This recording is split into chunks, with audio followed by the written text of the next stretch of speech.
Chapter 893. The edge of the sword went in another inch.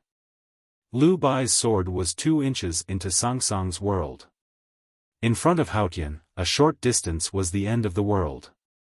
This meant that his sword had already traveled tens of thousands of miles. Lu Bai was not the first person in the human world to challenge Haotian, but he was the one closest to Haotian. It was not because he was stronger than Kuharan or the headmaster, but because Haotian was in the human world. Heaven and man should be separated forever, but there must be a big barrier between them. In this battle in the divine hall of light, it was the invisible barrier. That was Sangsang's small world. How could Lu Bai's sword pierce into her small world? That was because his sword contained the peak of the sword garret of South Jin Kingdom and the narrow streets in Linkong. It contained the memory of the headmaster slaying dragons and gods in the wilderness, the aura of the human world sent by the academy, decades of hard work, the courage of all the defiance of heaven, and the boundless world. He used the boundless world to break heaven. Hearing the prayers coming from the foot of the mountain, Sangsang waved her sleeves and a breeze blew down the peach mountain. She turned a blind eye to the sword that was getting closer and closer to her. Lu Bai's sword was corroding at a speed visible to the naked eye. The bright blade became dim and a layer of greenish-red rust appeared like a cocoon. The rust continued to spread into the sword. She was the rule of this world. Even though she could not reverse the cause and effect, she could perfectly control the most basic and powerful rules in her own small world. These were her weapons. She used time to face the boundless world between Lu Bai's sword. No matter how prosperous the human world was, there would be a moment when the everlasting night came. No matter how green the mountains were, there would be a time when the autumn wind blew and leaves fell. Those great, brave, elegant, and worldly things were all weak in front of time. Lu Bai's sword moved another inch. The inch of blade that entered Sangsang's small world instantly showed signs of rust. His sword was getting closer to her. His sword was being eroded by time. This was the closest she had been to the human world since she came to the human world. The distance between heaven and man was less than 3 inches. She did not know that Lu Bai's human sword was 1 inch closer to her. Or did she see the human sword as a rusty iron rod at the bottom of the river? A gust of wind blew out of the divine hall of light and landed in the front yard of Peach Mountain. The sect leader's shoulder was heavily injured and was currently bleeding profusely. When the cool breeze brushed past it, the bleeding stopped, and then it slowly recovered at a speed visible to the naked eye. New flesh grew out continuously. The powerful cultivators who had been seriously injured by Ning Ke felt refreshed by the breeze. Especially those devout followers of Haotian except Qin Yan, they found that their injuries were recovering. The dead in the pool of blood could not be resurrected, but those who were still alive felt the mercy and love of Haotian, and felt the miraculous power. Therefore, the prayers of tens of thousands of people became more pious and orderly, filled with awe for God and faith in the light. The great array of clear light of the West Hill Divine Palace seemed ordinary. It was first broken by Lu Bai's sword and then by Tang Xiaotong's iron rod. At this moment, it had shrunk to a radius of 100 feet. Its true power was revealed in the prayers. Because of the great array of clear light, Ning Ke could not kill all the powerful cultivators in the front yard. He did not have enough iron arrows, nor could he write more divine talismans. The altar was empty except for Ning Ke, Chen Pipi, and Tang Xiaotang, as well as the lonely divine hall of judgment. Everyone, including the hierarch, stayed far away. No one dared to stand in front of his iron arrows. Looking from the altar to the north, it was obvious that there was an empty passage. Logically speaking, Ning Ke should have left. If he was alone, no one could stop him now that Haotian's divine power was invincible. But he did not take the risk to leave Chang'an and come to the West Hill Divine Palace just to kill a few powerful cultivators for the academy. What he wanted to do had just begun and was far from over. Moreover, Chen Pipi and Tang Xiaotang were still in front of the altar. Ning Ke felt that the Haotian divine power in his body was slowly draining away. Even though the rate was not fast, if this continued, there would be a moment when his divine power would be exhausted. The Di talisman floating around the altar and in the sky was swaying in the wind. He did not know how long it could last. He did not turn around and said to Chen Pipi, "Let's go." It was a simple word and an unquestionable arrangement. Chen Pipi did not hesitate and walked down the altar. He supported Tang Xiaotang, who was covered in blood, and walked out of the Peach Mountain. He did not even look back at Ning Quebec. Tang Xiaotang was confused and asked, "What about youngest uncle?" Chen Pipi still did not look back. He panted and said, "If we still want to save him, it will be a waste of energy. Moreover, this is the West Hill Divine Palace. His life and death cannot be decided by man, only by heaven. His ocean of qi and mountain of snow were locked. Coupled with his obesity, his physical quality was even worse than that of an ordinary person. He walked too fast while supporting Tang Xiaotang and was panting heavily. Tang Xiaotang did not understand his explanation, but she knew the relationship between Chen Pipi and Ning Quebec. She took out an elixir and swallowed it. Then, she carried Chen Pipi on her back. She had cultivated in the Devil's Doctrine and had a strong recovery ability. Moreover, she had taken the elixir made by 11th Uncle Wang Qi. Although she was still weak, she was much faster than Chen Pipi. She knew that Ning Ke had taken a great risk to buy time. Therefore, she carried Chen Pipi on her back and rushed out of the front yard without hesitation. Compared to her petite body, Chen Pipi looked like a fat bear in winter. From the back, he could not see her at all, which was a little funny. Ning Ke stood in front of the altar and could not help laughing at the scene. The iron bow in his hand was still steady and the iron arrow on the string did not move at all. No one dared to stand in front of the arrow. In front of Ning Ke's iron arrow was an empty path that no one dared to enter. This path was the most dangerous for enemies, but the safest for allies. No cultivator dared to stop Tang Xiaotang and Chen Pipi. Even the most devout people from the South Sea did not dare to do so. This was the deterrence of the primordial 13 arrows. But the cavalrymen of the divine halls of West Hill did not think so. They were used to life and death on the battlefield. They were devout and zealous protectors of the sect. They did not care about their own life and death. Moreover, they had a large number of cavalrymen. No matter how powerful the primordial 13 arrows were, how many could they kill? The wind blew and dust rose from the mountain path in the distance. Ning Ke could guess what was going to happen. He shouted, "Lu Yiqing." No one on the front yard of Peach Mountain understood why he would suddenly call out the people from the Sword Garret of South Jin Kingdom at such a critical moment. Yi Hongyu might have understood, but she was not in the mood to think about it. Lu Yiqing and the disciples of the Sword Garret did not participate in this earth-shattering battle. On the one hand, although he was a great sword master in the knowing destiny state, he was still far from the hierarch lord or Qi Nian. On the other hand, they did not know what to do. The Sage of Sword, Lu Bai, was a visiting professor of the divine halls of West Hill. The Sword Garret of South Jin Kingdom had always regarded itself as a part of Taoism. Although they were too proud to submit completely to the divine halls of West Hill, they had never thought of betraying them. The South Jin Kingdom and the Tang Empire were mortal enemies. There was no kindness between the Sword Garret and the Academy, only hatred. Logically speaking, they should be on the side of Taoism. However, Lu Bai's sword had entered the Divine Hall of Light. Everyone knew what this meant. Lu Yiqing asked in a low voice, "What is it?" Ning Ke said, "Leave with the Academy." The disciples of the Sword Garret did not know what to do. If they did not leave now, the divine halls of West Hill would definitely hold the Sword Garret accountable. But if they left with the people from the Academy, wouldn't it be announcing to the world that the sword Garrett had betrayed Taoism and sided with the Tang Empire? They looked at Lu Yiqing.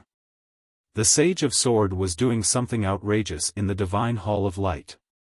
They could only wait for Lu Yiqing to make the most important decision.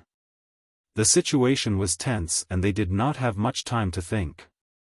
Lu Yiqing closed his eyes and felt the faint sword style coming from the Divine Hall on the peak. He stomped his feet and shouted, "Let's go." The disciples of the sword Garrett looked uncertain. But they finally made up their minds. They kowtowed to the Divine Hall of Light 3 times and rushed out of the front yard of Peach Mountain. Soon, they met up with Tang Xiaotang, who was carrying Chen Pipi on her back. Since they left on the same path, they were on the same path. The cavalrymen of the Divine Halls of West Hill were already in formation on the mountain path. The disciples of the sword Garrett pressed their hands on the hilts of their swords and looked solemn. Some of their eyes were already red. Protect the seniors from the academy. Lu Yiqing was supported by his younger brother.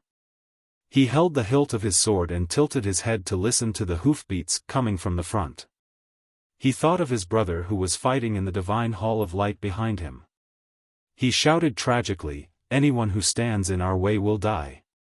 Although the cavalrymen of the Divine Halls of West Hill were powerful, they had been defeated by Tang Xiaotang and had witnessed many unbelievable situations. How could they be a match for the disciples of the South Jin Kingdom who were determined to die? Especially when Lu Yiqing and Tang Xiaotang fought with their lives, they were quickly defeated. The sword qi on the mountain path gradually faded away. Only the hoofbeats and the painful groans of the injured cavalrymen could be heard. The prayers on the front yard did not stop, but became much lower. The people of the Divine Halls of West Hill and the guests who attended the Right to Light still could not believe what they saw. The hatred between the academy and the sword Garrett was as deep as the ocean. Jun Mo's right arm was cut off by Lu Bai and Lu Yiqing's eyes were blinded by Ning Quebec. Why did the sword Garrett and the academy join hands after Ning Ke said a few words? That was because they could not understand. For the academy and the sword Garrett, losing an eye and losing an arm was normal. Since the battle was fair, the ending should be fair too. As for the alliance between the academy and the sword Garrett, it actually started when Cao Xiaoshu visited the sword Garrett and confirmed that Lu Bai's sword had flown up the Peach Mountain. The disciples of the academy and the sword Garrett had already left. Ning Ke was alone in the front yard of the Peach Mountain. In the eyes of others, he should have looked a little lonely, but he seemed to have become even more terrifying. Because he no longer had anything to worry about, he could do whatever he wanted, he could start doing what he wanted to do. So he raised the iron arrow. After the Tianqi, his power had far exceeded the scope of the human world. The bowstring was pulled to the fullest, as if it was about to break. The arrowhead did not tremble at all. It pointed coldly and terrifyingly to the north. There is one more chapter. Try to finish it before 2:30. To be continued. If you like this work, please come to Chidian.com to vote for me. Your support is my greatest motivation. Chapter 894. What was the most famous and terrifying weapon in the cultivation world? It was not the headmaster's cudgel, Kuharan's sword, the chief preaching monk's iron staff, or the abbey dean's psyche. It was a bow and arrow. In the eyes of future generations, the primordial 13 arrows was undoubtedly a milestone weapon. Its power was so great that it made people speechless. It was a pity that only the Academy and the Tang Empire could create such a weapon, and only Ning Ke, a freak who cultivated both Taoism and talisman, could use such a weapon. The primordial 13 arrows ignored space and even seemed to break free from the shackles of time. The iron arrow was made of the toughest material in the world. How powerful would it be when it was fully released? When Ning Ke was in the see-through state, he could cripple Long Qing with one arrow. When he was in the knowing destiny state, he could make all the powerhouses in the Lank Temple flee. Today, he had entered the Tianqi state and killed more than 10 powerhouses from the divine halls of West Hill with one arrow. He had even driven the hierarch Lord crazy. No one could completely avoid the primordial 13 arrows in the Tianqi state. Other than the chief preaching monk of Xiankong Temple, no one could. At least not the people in front of Peach Mountain. Looking at the bow in Ning Kei's hand and the dark iron arrow, the people on the front yard of Peach Mountain felt a chill run down their spines. Some even felt weak in the knees. They could not imagine what they would do if the arrow was aimed at them, or even if it was aimed at them. They had never thought that they would face the threat of such a terrifying iron arrow at such a close distance. But in fact, it was also a kind of luck. The real power of the primordial 13 arrows came from its silence and unpredictability. Because it could fly through the air with talisman intent, there was no such thing as range. Therefore, distance was not a concern. In fact, the farther away the better. Everything was relative. There was no such thing as a perfect weapon in this world. The primordial 13 arrows also had a flaw. Or rather, the flaw lay in Ning Kei who held the bow. The farther the distance, the more powerful the primordial 13 arrows would be. But the problem was that if the distance was too far, beyond the limits of human vision, he would not be able to aim at the target. Xia Ho's tall and burly body would become the tiniest dot from thousands of miles away. No human could see him with the naked eye, not even the headmaster. Back in Tianqi Mountain, Ning Kei was able to shoot Long Qing from more than 10 miles away with his psyche power instead of his eyes. Long Qing's misfortune was that he had just seen through the confinement made of firewood and was about to enter the knowing destiny state. He was as bright as the sun in Ning Kei's sense of perception. With Ning Kei's current cultivation state, if he wanted to aim at a target far away, he needed to be at least at the peak of the knowing destiny state and completely release his state. It would be best if he could break through the realm. Who would release their full power at the exact moment he drew his bow? Why should the target coordinate with his aim? Who would break through the realm when Ning Kei was shooting arrows? It was not every day that someone broke through the realm in the cultivation world, not to mention the moment when he shot the arrow. Not everyone would be as unlucky as Long Qing. Although the powerhouses present were not very clear about the secrets of the primordial 13 arrows, they had vaguely deduced some principles from the experience of fighting with Ning Kei over the years.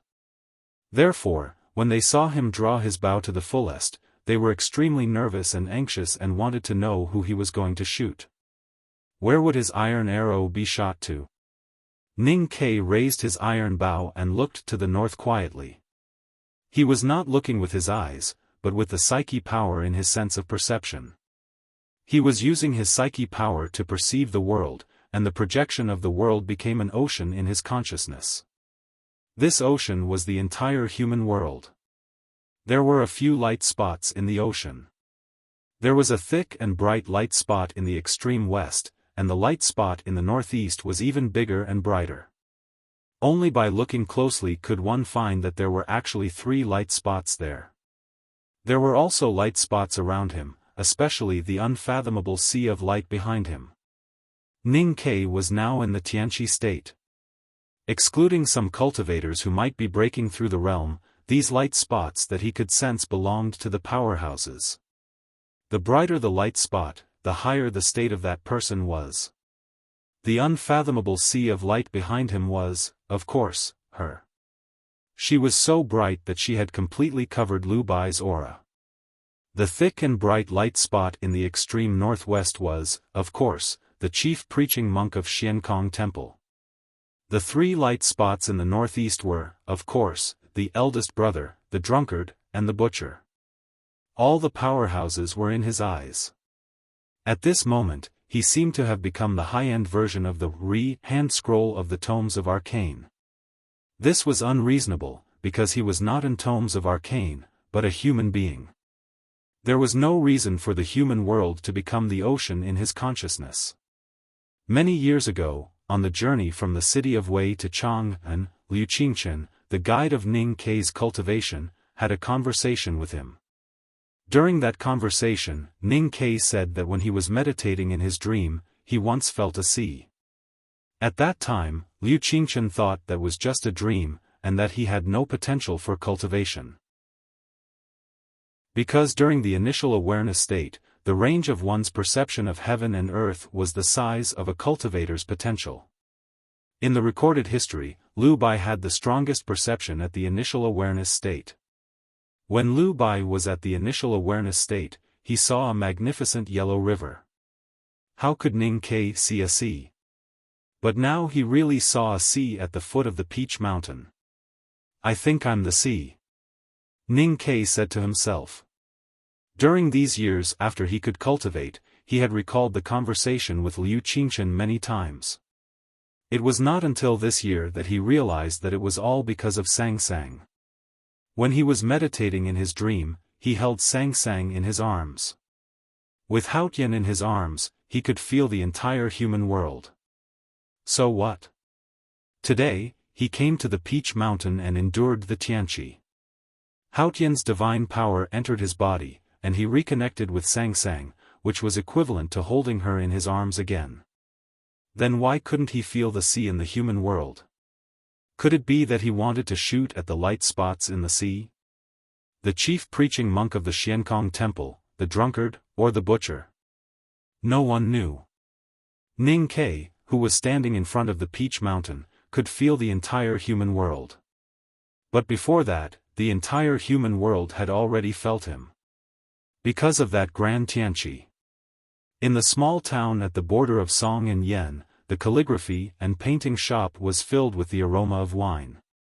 There was only a bowl of water on the table in front of the eldest brother, but he looked as happy as if he was drinking fine wine. Because he knew that the youngest brother was still alive. The drunkard's voice was unusually hoarse. How could the divine power of Haotian enter a mortal's body? The eldest brother said, "My youngest brother can't be reasoned with by common sense." The drunkard suddenly raised his eyebrows. The flagon tied to his waist moved even though there was no wind, and it even floated to a position parallel to the ground.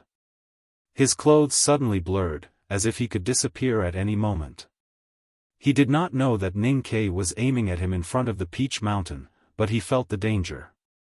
The eldest brother said, "You are too fast, so you will not be his target." The drunkard thought of the previous conversation, and his expression gradually turned serious. "You just said, the butcher is very slow." 2 chapters tomorrow. To be continued.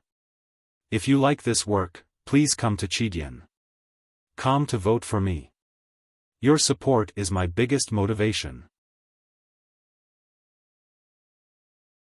Chapter 895. There were 4 pig trotters on the chopping board. The trotters had been de-haired and watered. They looked like tender lotus roots that had just been plucked from the mud. A thick knife slid across the chopping board. The yellow straw paper unfolded like lotus leaves. The 4 trotters fell into the paper and rolled up. The butcher handed the wrapped trotters to the waiting lad without saying anything.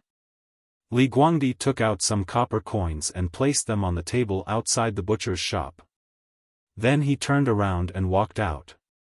Suddenly, the butcher felt something and looked up. His eyes passed through the smoke-blackened wall and looked in the direction of the West Hill Divine Kingdom in the south. His face suddenly turned pale. The big white pig hanging on the iron hook behind the butcher's shop suddenly moved. The butcher's knife also trembled. There was no wind, but there was a whistling sound. The butcher held the knife and looked in the direction of the West Hill Divine Kingdom. He understood something. So he lifted the thick and oily knife as fast as he could and held it with both hands. He covered his face so that no wind or anything else could penetrate it. The big white pig hanging on the iron hook was still swaying. The blood in the pig's abdomen was shaken out and dripped to the ground. It sounded like a clock. Time passed slowly. Nothing happened. The butcher squatted in the corner with his back bent. He held the thick knife with both hands and covered his face, like a turtle hiding in its shell. Outside the butcher's shop, Li Guangdi and Zhang Nianzu walked toward the calligraphy and painting shop. If they got closer, they could hear one of them mumbling something, as if he was memorizing something. Zhang Nianzu asked nervously, "Did you see anything wrong?" "Don't talk." Li Guangdi looked very nervous. He stared at him and said, "And don't think about taking notes and paper. Just remember it with your brain." Zhang Nianzu shut his mouth tightly and didn't say anything else. Li Guangdi recalled the scene he had seen and guessed that the butcher's weakness was his face. The 4 pig trotters wrapped in yellow straw paper were swinging in the hands of the 2 lads. They looked no different from the human arms cut off by the butcher. In the front yard of Peach Mountain, thousands of miles away, Ning Kei's iron arrow was no longer aimed at the small town at the border of Song and Yen, but at the northwest. The drunkard and the butcher were in that small town. They were the Academy's most feared opponents and also the biggest threat to Chang'an City. He really wanted to see if he could kill them. However, these 2 were great cultivators who had experienced the everlasting night after all. To be able to successfully hide from Haotian for tens of thousands of years, one could imagine how profound their realms were and how powerful their concealment techniques were. Cultivators in the knowing destiny state would have an almost intuitive sense of the possible turning points in their lives, not to mention the drunkard and the butcher. When Ning Kei raised his iron bow and aimed at the town, the drunkard and the butcher sensed it immediately and responded accordingly. The drunkard was ready to leave, while the butcher raised his butcher knife. After the Abbey Dean became disabled, the drunkard became the fastest person in the world. He was even faster than the eldest brother. He was in the distanceless state and had infinite skills. It was hard to kill him unless he was trapped. The butcher had always been the most powerful person in the world. No one, not even Yu Lian, could be mentioned in the same breath as the chief preaching monk of the Xiankong Temple in terms of strength and physical strength. The drunkard was ready to leave, and the butcher raised his knife. Ning Kei's primordial 13 arrows could not kill them. Since it could not kill them, he could not shoot them. It was not because he had too few iron arrows and they were too precious. For the Academy, they were willing to pay any price if they could kill the drunkard and the butcher. The reason why Ning Kei did not shoot them was simple. Since he could not kill them, he would not shoot them. He seldom did things that he was not absolutely sure of and that required great risks. The so-called risk, of course, was not to kill them but to anger them. He could not help but feel a little regretful, but not too much. Because the Academy had always wanted to try, but they had never lost their cool. It was a wish, but not an ambition. And the Academy had already made arrangements for the drunkard and the butcher. The iron arrow in Ning Kei's hand was aimed at the northwest, which should be Qinghe Prefecture. As the iron arrow moved slowly, the atmosphere in the front yard of Peach Mountain became more and more tense. Until then, no one knew who he was going to shoot. In fact, even Ning Kei himself did not know. In his perception, Qinghe Prefecture was just an inconspicuous area in the vast sea of the human world. There was no bright spot there. Suddenly, a spot of light appeared in his eyes. So he loosened the bowstring. Jun Mo and Mu Yu stood by the Fuchin River, looking at the magnificent gardens across the river. After a long silence, he asked, "Do you understand?" Mu Yu took out the embroidery needle from the cloth and said, "It's a bit troublesome, but not difficult." Jun Mo said, "Then let's go." Mu Yu listened to the chanting from across the river. She frowned and said, "Youngest brother's plan has nothing to do with the 2 of us." Jun Mo said, "He underestimated the warlords. Wang Jinglu could not have done it." In the original plan of the Academy, Ning Kei would go to the West Hill, eldest brother would go to the small town, and second brother, who was seriously injured in the verdant canyon, should stay in Chang'an to ensure the safety of the rear. But now he was in Qinghe Prefecture, which meant that the Academy was empty. At this time, Wang Jinglu was in the Chui Garden by the Fuchin River. Today, The bigwigs of the Qinghe prefecture gathered together because the West Hill Divine Palace was holding the right to light.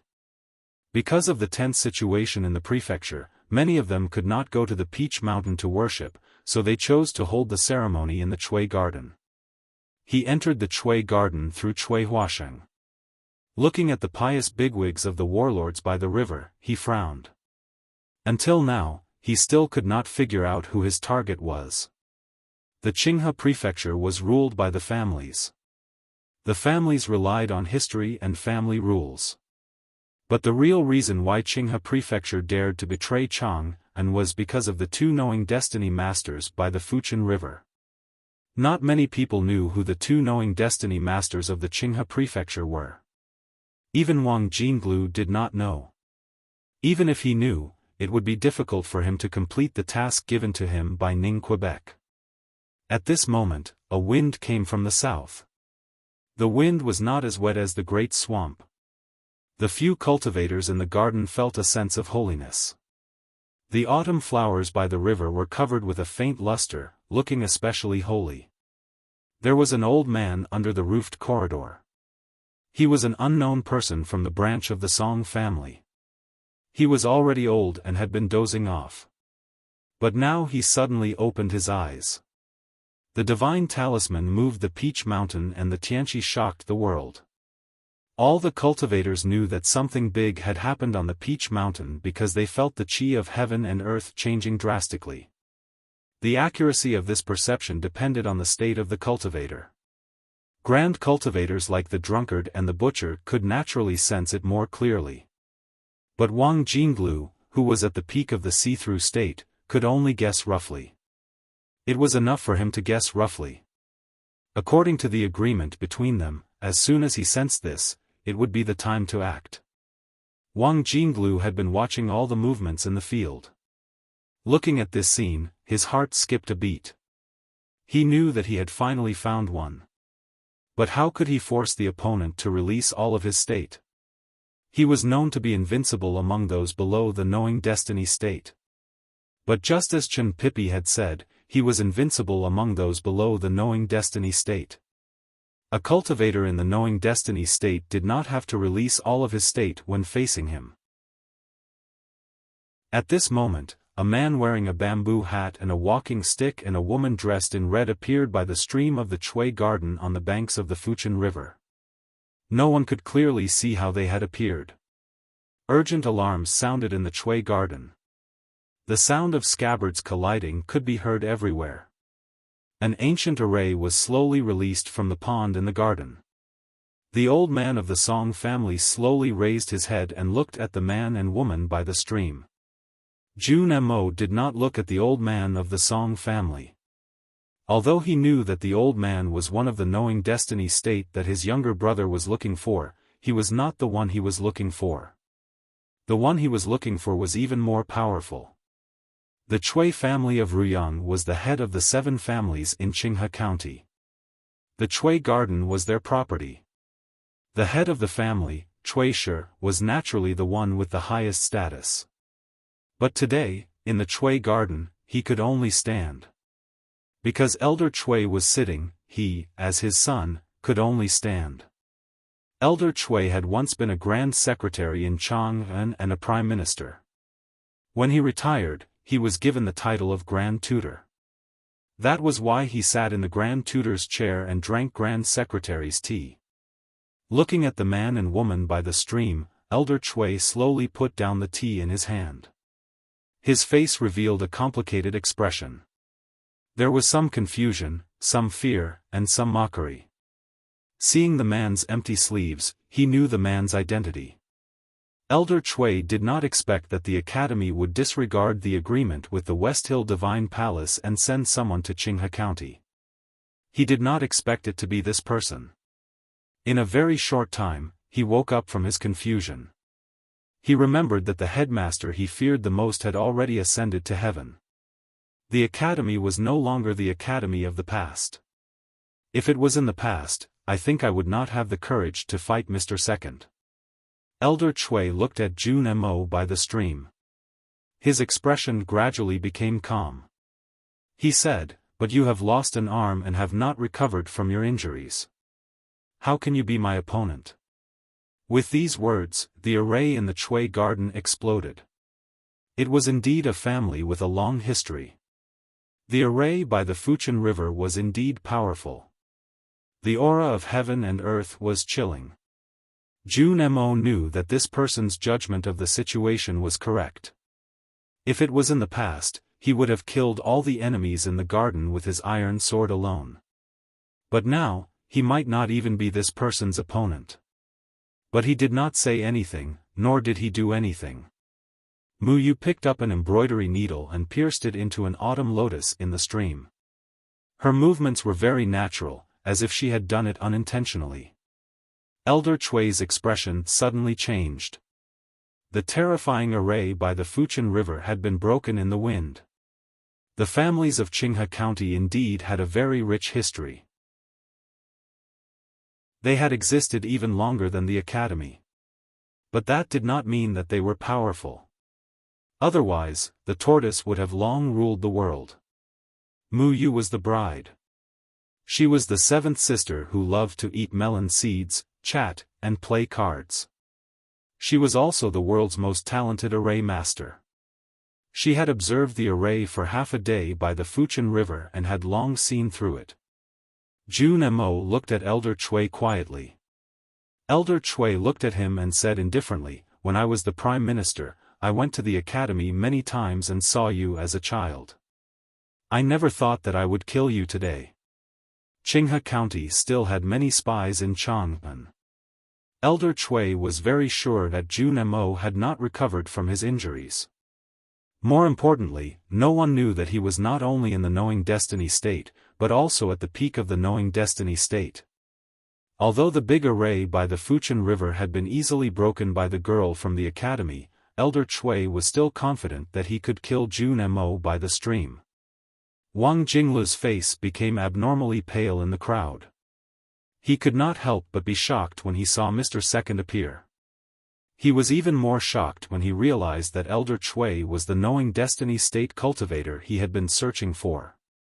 According to Ning Kei's plan, he should have made a move now.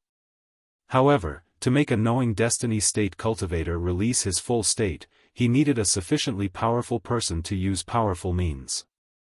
But from Elder Chui's tone, he seemed to have endless confidence in defeating Mr. Second of the Academy. How could he do it? Jun Mo did not make a move either.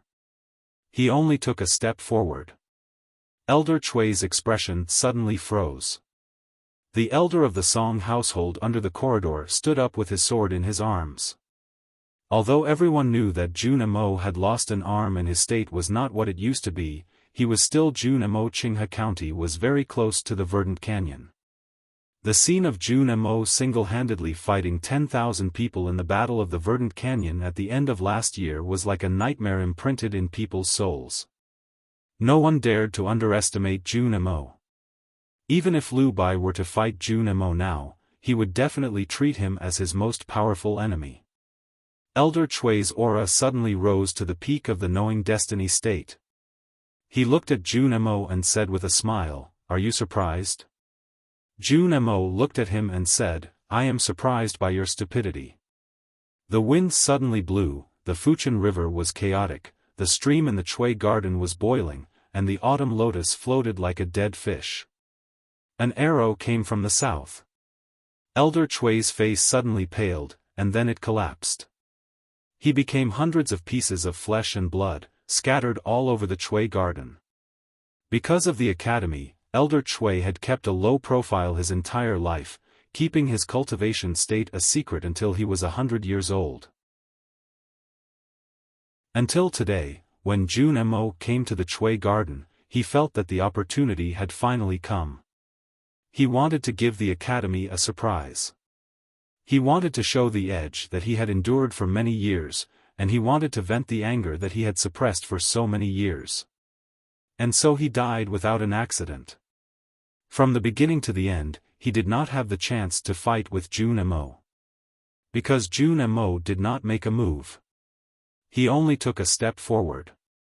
He only needed to take a step forward, and his opponent would have to show his full state. Because he was Jun Mo. The elder of the Song family saw Elder Chui turn into countless pieces of flesh and blood, and his expression became abnormally terrified. He had been stuck at the lower level of the short life state for all these years, and he was still one of the few powerhouses in the world. However, he saw Jun Mo just take a step forward, and Elder Chui, who was at the peak of the knowing destiny state, died on the spot. How could he still have the courage? Jun Mo turned to look at him. The elder of the Song family let out a shrill cry and forced out all his state in despair. The sword in his arms broke through the air. He was only at the lower level of the knowing destiny state. Even if he forced out all his state, he was still not bright enough in someone's sea of consciousness. So there was no second iron arrow from the south. Jun Mo stretched out his left hand and clenched it slightly in the autumn wind. The flying sword suddenly turned in the air and pierced deeply into the chest of the elder of the Song family. Let me say a few words to everyone. It has nothing to do with canvassing for votes.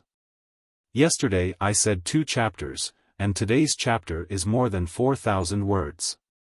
I really can't write anymore because I need to think clearly about some problems. I thought I had written well recently. I finished earlier last night, so I went back and read it again. In the end, I found that many of the chapters were terrible, really terrible, and I couldn't even find an excuse. I was a little dissatisfied, so I went to read the first volume of The Coming of Night. I found that the first volume was better, but the first few chapters were so dull and stale. Then I went to the second volume, Possessed by the Devil, and found that it was so long. I was still dissatisfied, so I read my favorite Battle of the Verdant Canyon. Only then did I realize that Jun Mo and Lu Bai's fight was so troublesome. I actually used so many damn short sentences and so many repetitive words. So I had insomnia again. It was pure discomfort. I didn't know why it was like this. I really had a problem with my emotions. It turned out that I didn't write as well as I thought I could. I used to think that I wrote very well.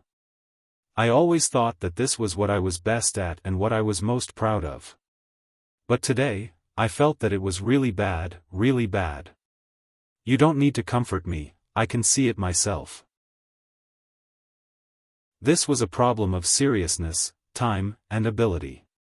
If one's ability was not good, it would be difficult to improve in a short period of time. The first 2 should be able to improve, so all the problems were ultimately my own problems. It was a problem of attitude and diligence. I didn't know why I thought so. Maybe after a few days, I would feel that The Coming of Night was especially good. Was it just a period of self-doubt? But I was really depressed. I felt that it was really bad, and I didn't want it to be like this. Tomorrow was the 4th of Saturday. Originally, I thought that it would be double, so I wanted to postpone my leave until later. But now that I was in such a bad mood, I didn't want my monthly vote anymore. Tomorrow, I would rest as usual and reflect on myself. At night, I saw another book review. I found out that the reader, Shooting Bird, had passed away in a car accident in March. His wife posted a post in the book review section, saying that he had been looking forward to writing The Coming of Night until August. I replied that I would write well, so I would definitely write well in the future, better than the previous ones.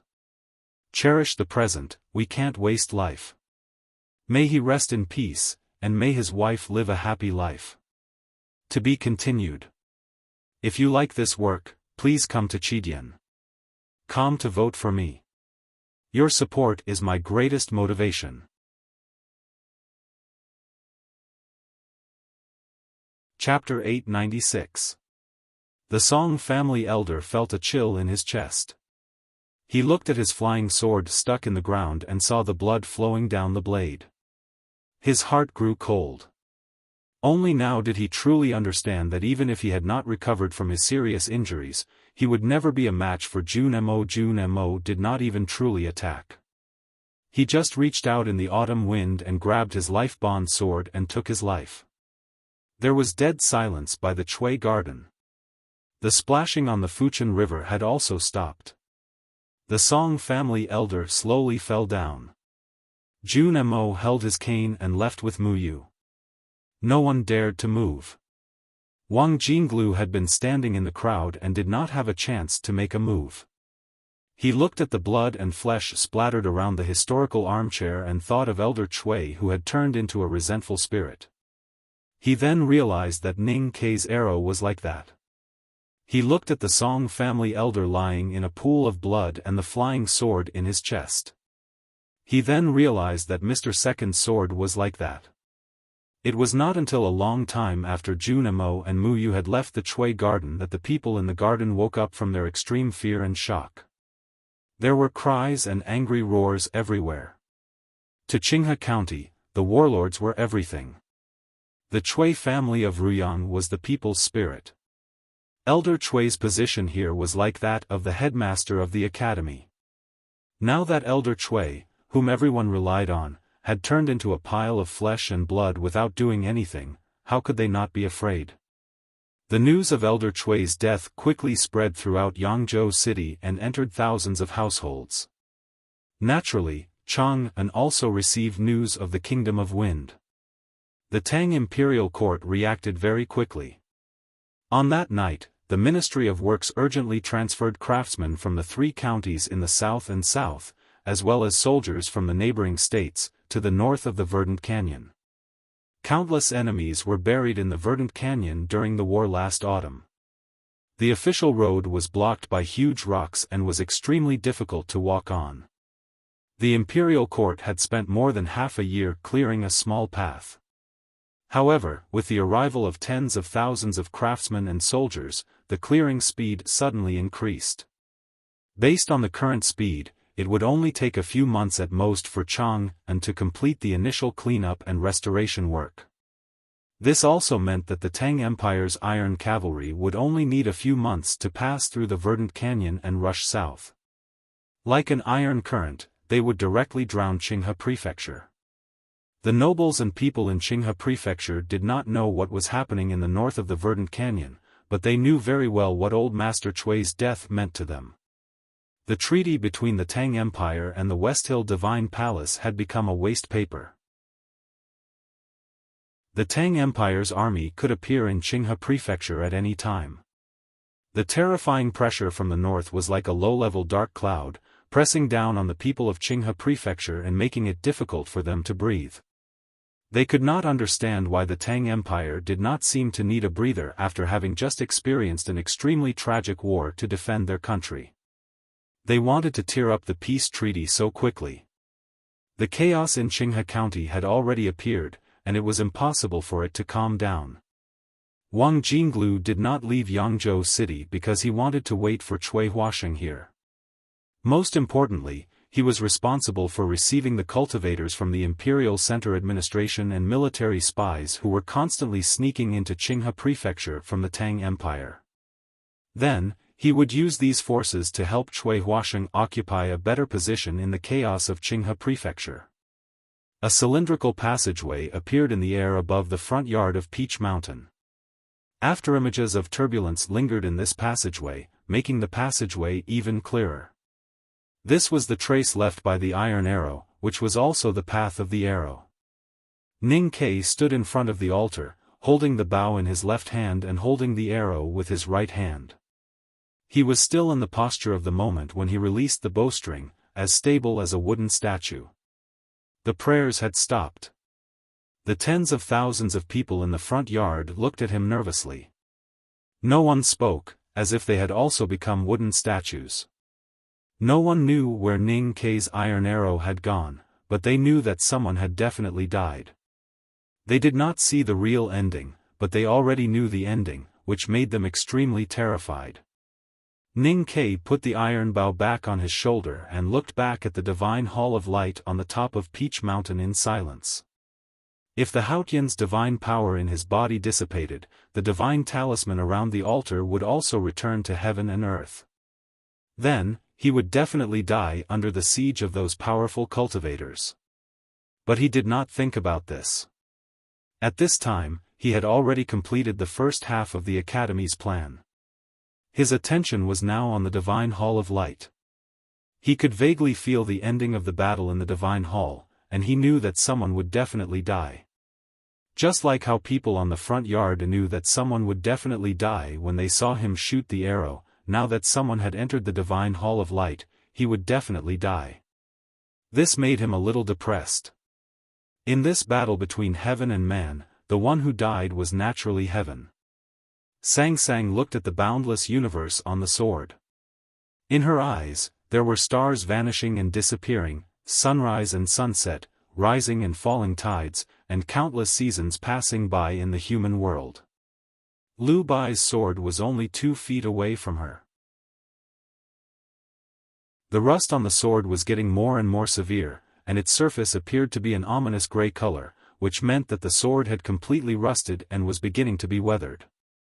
The closer an object was to her body, the faster time flowed in the area where it was located, and the more severe the damage would be. Even a sword that could withstand countless years of wind and rain could not withstand it. It was already very unimaginable that Lu Bai's sword could enter her small world and be so close to her. Common cultivation theories could not even explain it. His sword was the sword of the human world, with the spirit of the sword Garrett and the mortal world. But after all, it was not the human world itself.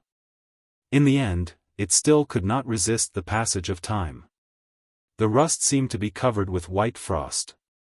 Suddenly, it cracked, and then turned into green smoke and disappeared. The sword was destroyed, but the person was still there. His was the real sword.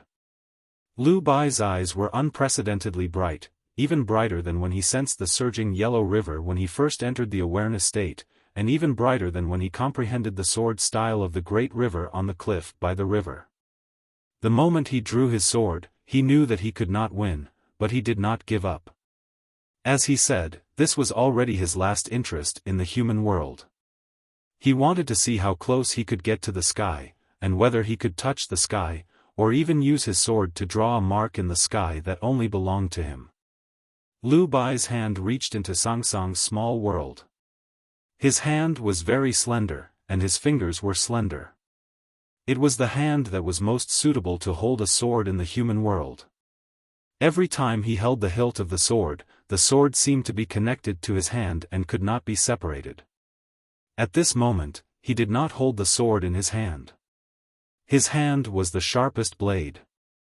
He reached out to Sang Sang's face, as if he wanted to pass through the black hair on her cheek. His hand was getting closer and closer to her face. His fingernails gradually turned gray, and his skin gradually lost its elasticity.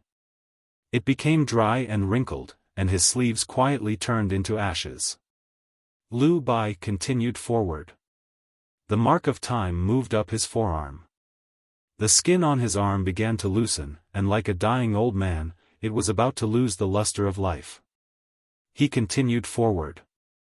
With the state of disdain for the human world, he fought the most silent and terrifying battle against the merciless time.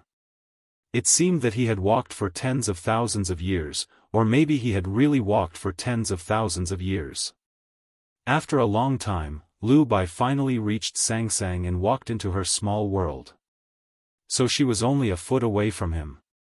Regrettably, he was too weak to lift his hand and make the last stab. His white hair draped over his shoulders and withered like the grass covered with frost.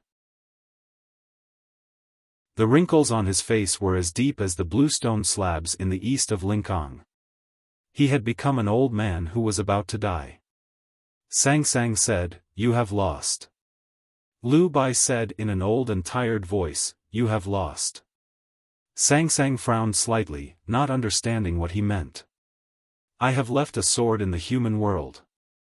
I hope that sword will not disappoint the human world." Lu Bai looked at her and said with a smile, "But it has nothing to do with the outcome of this battle." Sang Sang said, "How can you defeat me now?" Lu Bai took a few breaths and slowly raised his withered arm with difficulty. He touched between her eyebrows with the tip of his finger. It was not lethal, but more like a touch. In this world, there was no such thing as a man conquering the heavens. In fact, it had never happened before in the history that could be seen. However, for countless years, many people had fought for it. They wanted to win and show Haotian the power of the human world. But most of the time, they just wanted to prove to themselves and the human world that as long as you were willing to work hard, you could achieve what you wanted. Liu Bai was invincible in the human world. He came to Peach Mountain, entered the Divine Hall of Light, and challenged heaven to a battle. He did not think he could win, but he wanted to prove something. At the moment before his death, he finally touched the high and cold sky. He had fulfilled his wish, and he saw his own great way. Sang Sang looked at the skinny arm in front of her and remained silent. Liu Bai's body was like a dried-up riverbed, turning into countless pieces of dry soil. He collapsed and fell to the ground with a rustling sound, turning into a pile of dust. No one could be truly immortal, and no one could truly live for thousands of years. Even the strongest city wall would turn into sand, and even the strongest river would dry up one day. But no one could deny, not even heaven, that the city wall had once stood tall in the human world, and that the Yellow River had once flowed for thousands of miles. In the air in front of Sang Sang, a sword suddenly appeared. The sword was full of ancient qi, but there was no vitality in it. It fell to the ground with a crisp sound. The sword in Liu Bai's hand had already turned into ashes. His body had also turned into ashes. However, the sword was still there. It was as shiny as new and was not damaged at all. It was like the world after the calamity, as if it was foretelling something. Sang Sang looked at the pile of dust and the ancient sword in front of her, and did not say a word. This was the real meaning of her first attack in the human world. It seemed to be an understatement, but it turned the most powerful cultivator in the human world into dust. But her face was a little pale, not knowing whether it was because she was injured or because of other reasons. I haven't slept for more than 30 hours. After updating, I'll go eat. After eating, I'll try to fall asleep. See you tomorrow. P.S. I've been strong before, so I should always be strong. Let's work hard together. To be continued. If you like this work, please come to Chidian.com to vote for me. Your support is my greatest motivation.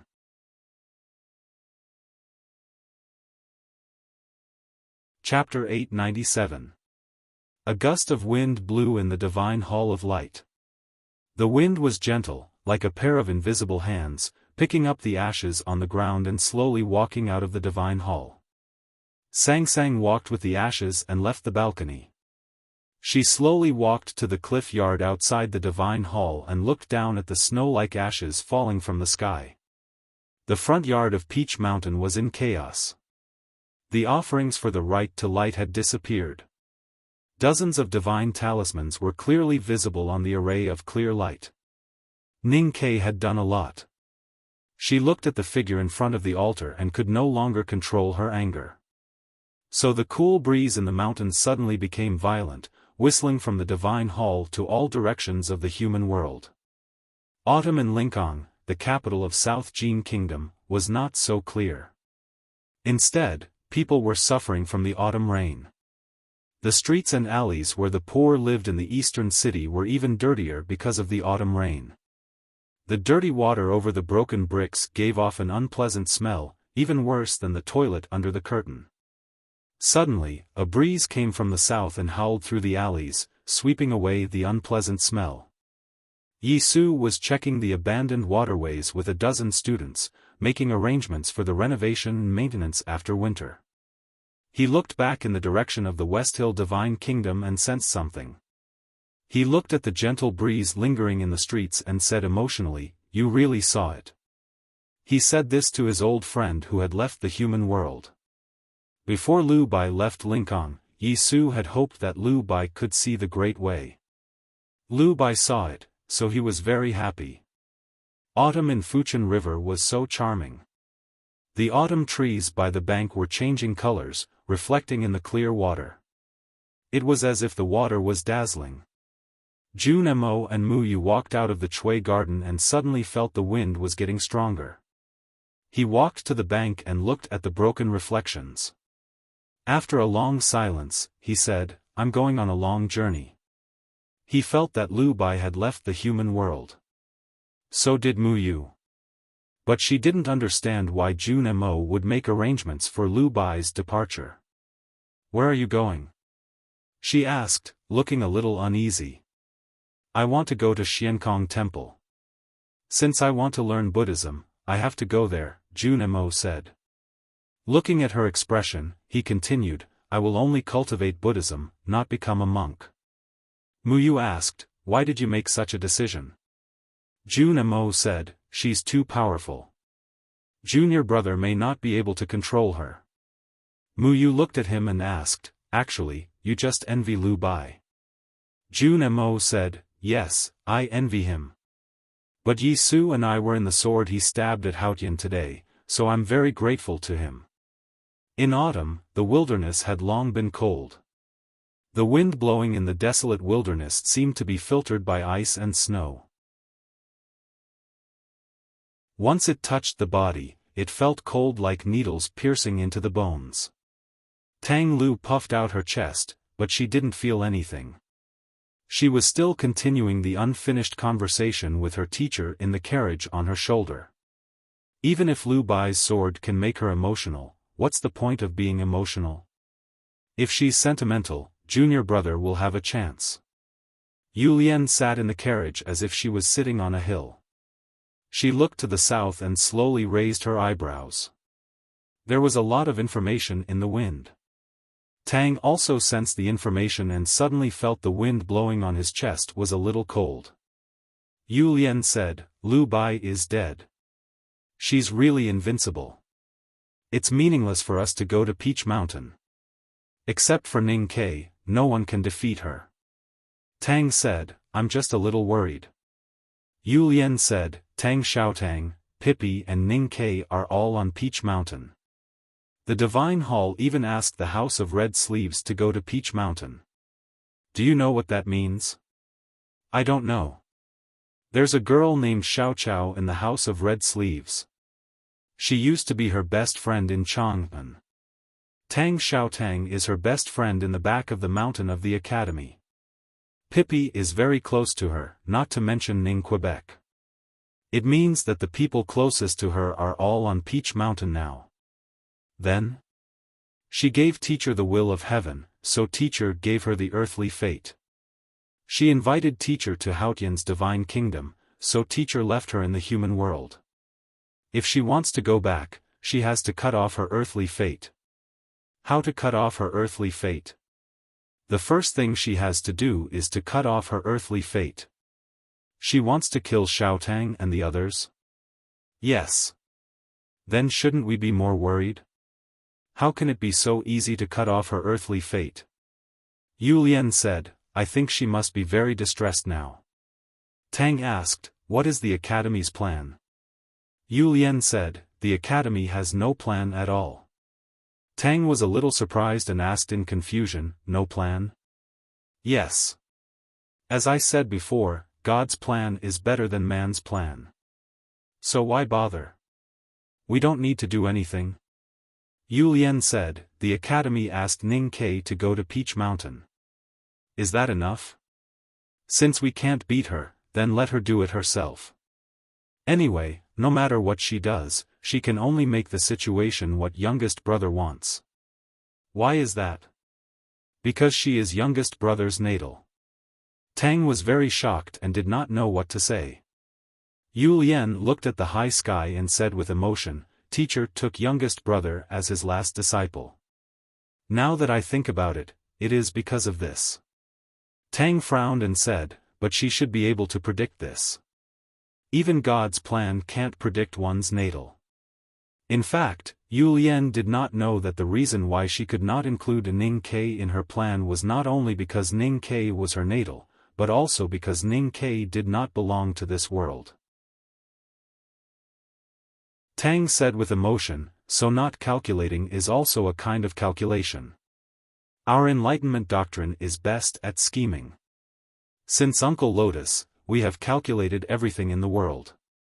But even teacher couldn't predict her, so I can't either. The wind of the wilderness blew her hair. Yu Lian withdrew her gaze and looked in the direction of the West Hill Divine Kingdom in the south. She said, so I waited for her to calculate her death. The devil's doctrine was good at scheming. If Lotus had not had that story with Kuharan, the devil's doctrine would have been dominating the human world under his scheming. As the current leader of the devil's doctrine, Yu Lian was naturally very talented in this aspect. Just as Tang said, she did not calculate Haotian, which was actually the most incredible kind of calculation. Except for Haotian, everything else was in her calculations. Letting Xiong Chumo go at the back of the mountain of the academy last year and ignoring the people from the South Sea were all part of her calculations. As for what would happen in the end, she was not sure. But she was sure that Taoism would continue to decline. The decline of Taoism meant the power of the academy.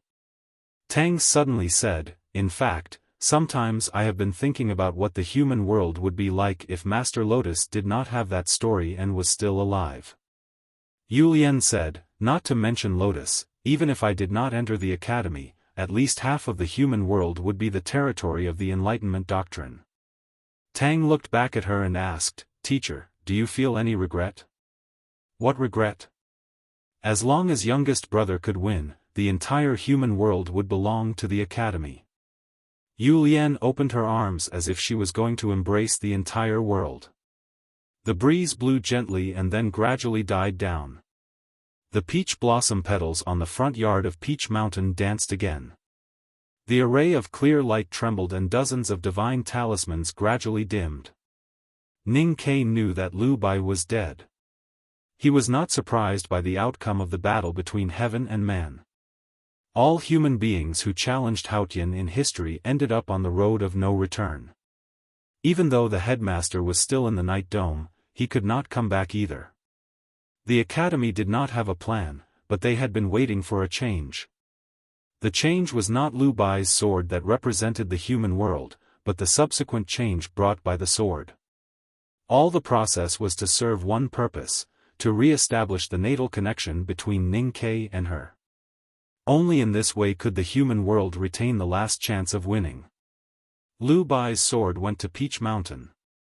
The hierarch had Tianqi. The change that the academy had been waiting for finally came. Her Haotian's divine power entered his body. It did not mean victory, but he was sure that the connection had been re-established. That was why he was calm. She was furious. The gate of Haotian's divine kingdom was destroyed. She was left in the human world with no way back. From the moment she woke up, the first thing she did was to completely cut off the connection between her and Ning Quebec. That was why Ning Ke could not feel her presence in Chang'an. However, she did not expect that the Peach Mountain today was like the Yanming Lake several years ago. She had re-established that connection with him. She stood in front of the divine hall of light, but she could feel everything about him at the foot of the mountain. He was sad because of Lu Bai's departure, so she was sad too. He was happy because he could feel her, so she was happy too. She was sad for his sorrow, happy for his happiness, and angry for his anger. She became angrier and angrier. She was the great Haotian, and he was a lowly human being. How could she become his natal? It was the dirtiest blasphemy for her to feel his every emotion. However, anger should not be an emotion that Haotian should have. It meant that she was becoming more and more human, and that she was being affected by him. So she became angrier and angrier. It was not until now that she realized that Chen Pipi could escape from the Peach Mountain and not be burned to death by her divine flame. It was because of herself. Many years ago, Ning Ke had said something to her. I've mentioned the academy student called Chen Pipi to you. Remember him for me. I owe this guy my life. Remind me to find a way to return it to him at the right time and place. She had always remembered this. That was why she wanted to kill Chen Pipi and cut off her bond with him. However, no matter how she calculated, Chen Pipi would still be alive. No matter how she cut off the connection between her and Ning Ke, the connection had always been there. She was always his natal. This fact had never changed. She wanted to cut off her bond with him, but she could not. Instead, it became more and more chaotic. How could she not be angry? The 3 unconnected chapters are the main plot of this scene. Please participate as soon as possible. The book review competition of the night will end in 4 days. Everyone, please participate as soon as possible. The rewards are very generous.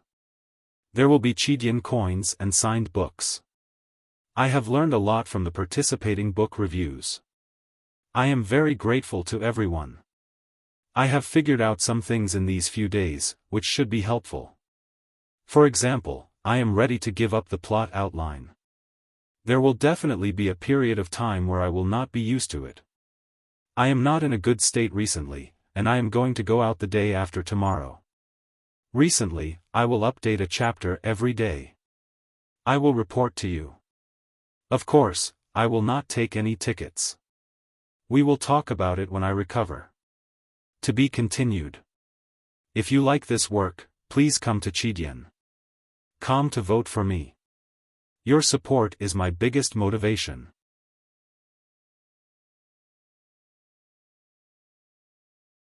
Chapter 898. The Divine Kingdom was hard to open, and the right to light would fail. These things were all within God's calculations. But she was still angry when they happened. Looking at the figure in front of the altar at the foot of the mountain, thinking of how he had ruined everything and how he had dared to use his divine power to kill his own followers, her hands behind her back began to tremble. Everything in the world was within her calculations except for Ning Quebec. She did not expect that he would not only ruin the right to light, but also make a joke out of himself. She became angrier and angrier, so the wind in the human world became more and more violent. It rolled up the dust on the ground and covered the clear autumn sky. Countless dark clouds floated from the East Sea in the distance, dimming the light in Peach Mountain. Then came the heavy rain. The heavy rain was so violent that the autumn forest and the mountain path were instantly soaked. The peach petals on the ground were smashed into pieces, and the uncoagulated blood was quickly diluted and disappeared. The water on the front yard rose at a speed visible to the naked eye. Dead leaves were floating in the water, and broken limbs were faintly visible. The heavy rain blocked people's sight. The whole world seemed to be empty except for the cold and wet rain. The rumbling of the rain sounded like thunder. The power of heaven and earth was attached to the heavy rain and kept washing Peach Mountain, washing away people's bodies and souls. The tens of thousands of followers on the front yard were pale and terrified, kneeling in the rain. The torrential rain continued to fall, and the light above the sacrificial altar was washed away. Then, it gradually disappeared without a trace. The dozens of divine talismans that were fighting against the clear light also gradually faded until they disappeared. The hierarch, Qi Nian, and all the other powerhouses in the human world were suppressed to the ground by the rain. They were in a higher state than the ordinary followers and had more sensitive senses. Therefore, they could clearly feel the anger of Haotian in the rain. They were even more frightened, kneeling on the ground with pale faces, and did not even dare to raise their heads. The tens of thousands of followers were washed away by the rain as soon as their blood flowed out of their wounds. They were cold and their lips were blue, but no one dared to avoid it. Thunder and rain were all blessings of God. If there was a center of this terrible storm, then Ning Ke was standing there. He sensed the most powerful Haotian's divine power and paid the heaviest price. Dozens of divine talismans had already dissipated. The most terrifying thing was that the Haotian's divine power in his body was disappearing faster and faster under the washing of the storm. Rainwater continuously dripped down his pale face. Looking at this beautiful scene, people on the front yard of Peach Mountain seemed to have forgotten the cold on their bodies. Their feet were still soaked in the cold rain. Recalling the power of heaven and earth, they were filled with awe and worship again. It was already dusk. The shadow of the dark night could be vaguely seen in the lower part of the sky. Some people looked away from the disappearing rainbow and looked at Ning Kai in front of the altar. The storm that lasted for half a day had washed away the anger and dust in the world. It had washed away the Haotian's divine power in Ning Kai's body and the divine talisman. But it could not wash away the past. The hierarch looked at Ning Kai and slowly raised his right hand. He gave the order to attack. No one could understand why Ning Kai did not take the chance to escape when the storm stopped. He had no more Haotian's divine power in his body. What else could he do other than escape? Ning Kai looked at the people around him, including Qi Nian, the national master of the Golden Tribe, and Zhao Nanhai. He put the iron bow on his shoulder and tightened his grip on the handle of the iron cutlass. Previously, because of the Grand Tianqi, he was invincible in the human world with the help of Haotian's divine power. These people were no match for him at all. However, the situation had taken a decisive turn now. Under the siege of these experts, he could not even hold on for a few breaths. If he drew his bow and waited to shoot, he might be able to intimidate these people. At least he could try to open a path for himself. But the problem was that he did not have enough iron arrows. Most importantly, he had never thought of opening a path to escape. He had never thought of leaving Peach Mountain. Looking at the powerful enemies around him, Ning Kai did not show any fear. He looked at Crown Prince Chongming and the other monarchs of the smaller countries and said, "I will not kill you today, not because of the rule that cultivators should not kill ordinary people, but because I think you deserve to die in the hands of the Tang soldiers." No one could understand why he could be so calm and confident in such a desperate situation. What was he thinking? The hierarch shouted, "Do you think you can escape from Peach Mountain?" Ning Kai looked at the horrible wound on his shoulder and said sarcastically, "At least you can't stop me." The hierarch calmed down and said coldly, "In front of you is a dead end." Ning Kai said, "No way out is a dead end." The hierarch asked, "Where is your way out?" At this time, the national master of the Golden Tribe and the others had blocked all the paths in the front yard. No matter who they were, Ning Kai would not be able to defeat them under normal circumstances. Logically speaking, he had no way out, so there was no way out. But everyone, including the hierarch, had forgotten that he only needed to step back to set foot on a path. The path to Peach Mountain. Haotian was on Peach Mountain. The hierarch and everyone else thought that Ning Kai would not choose to go up the mountain, because it would be suicidal. But he made a choice that surprised everyone. He turned around and ran up Peach Mountain. It happened so suddenly that the West Hill Divine Palace's reaction was a little slow. The hierarch roared and countless sharp flying swords broke through the air and shot toward Ning Kai on the stone steps. The national master of the Golden Tribe raised the cracked wooden tripod in his hand. Zhao Nanhai's palm shone brightly. Qi Nian sat cross-legged in the rain and chanted a Buddhist hymn. A handprint appeared in the air and then fell down. Ning Kai knew that he could not stop it. Even if Third Sister were here, facing the sword array of the divine halls of West Hill and the joint attack of the three peerless powerhouses, she could only choose to retreat. So he did not turn around to resist, nor did he choose to dodge. He stepped on the stone steps and increased his speed to a terrifying level. He continued to rush toward the peak. A series of muffled explosions rang out. The psyche power of the national master of the Golden Tribe kept bombarding his sense of perception. Haotian's divine flame in Zhao Nanhai's palm hit his back. Qi Nian's Akalanatha seal landed heavily on his body. Dozens of flying swords cut his clothes into pieces. Ning Kai spat out a mouthful of blood. His face turned even paler and he almost fell on the stone steps. If it were not for the fact that his great spirit was almost at the highest level and his body was almost unbelievably strong, the first wave of attack would have crushed him into pieces. Even if he survived, he would still be seriously injured. Ning Kai used his strong willpower to restrain his sense of perception, which had almost dissipated because of the pain. He stomped heavily on the ground with his right foot, breaking several stone steps, and turned into a shadow as he continued to move forward. Not only did he not fall, he even sped up. In just a few breaths, he had already broken hundreds of stone steps and was far away from the attack range of the powerhouses in the front yard of Peach Mountain. He became a faint shadow on the mountain path. When the divine priests and deacons of the divine halls of West Hill, Zhao Nanhai and the others were about to continue their pursuit, the hierarch suddenly reached out his hand with a complicated expression and signaled for them to stop. Because of the right to light, everyone from the divine halls of West Hill was gathered around the altar in the front yard.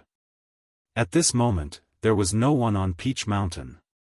Except for the sound of flowing water beside the stone steps, it was eerily quiet. The silence was suddenly broken by the sound of footsteps. Ning Kai turned into a shadow on the stone steps and ran toward the peak at an unimaginable speed, leaving behind a trail of blood and broken stone steps. In that moment, he had been seriously injured. His sense of perception was shaken and every step he took brought more pain. His ribs were cracked by Qi Nian's giant handprint and the cracks seemed to deepen with every step he took. No one knew when his ribs would break. If only the big black umbrella was here. Who could hurt him then? Ning Kai suddenly felt a lot of nostalgia. Thinking that he would see the big black umbrella soon, he became happy again. There was no one on the quiet Peach Mountain. No one was chasing him down the stone steps. He kept running, running alone. He did not feel lonely or nervous. He was going to see her. How could he feel lonely and nervous? The more he ran, the happier he was. Even the cold autumn wind after the rain could not cut off his smile. The two arrays of clear light were torn apart by his iron cutlass and divine talisman. He came to the foot of the divine hall and stood on the cliff yard. The autumn sky was so clean after the rain. The view from the top of the mountain was even wider. He could see the sun setting in the west and even the yellow river flowing into the sea in the extreme south. Then he looked at the divine hall and the straight stone steps on the peak. He thought to himself, if I go up, will you still hide 1,000 miles away? It took me so long to write this chapter. It seems that I have reached an incredible state where I don't know whether I will live or die. To be continued.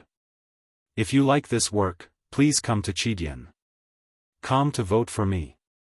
Your support is my biggest motivation.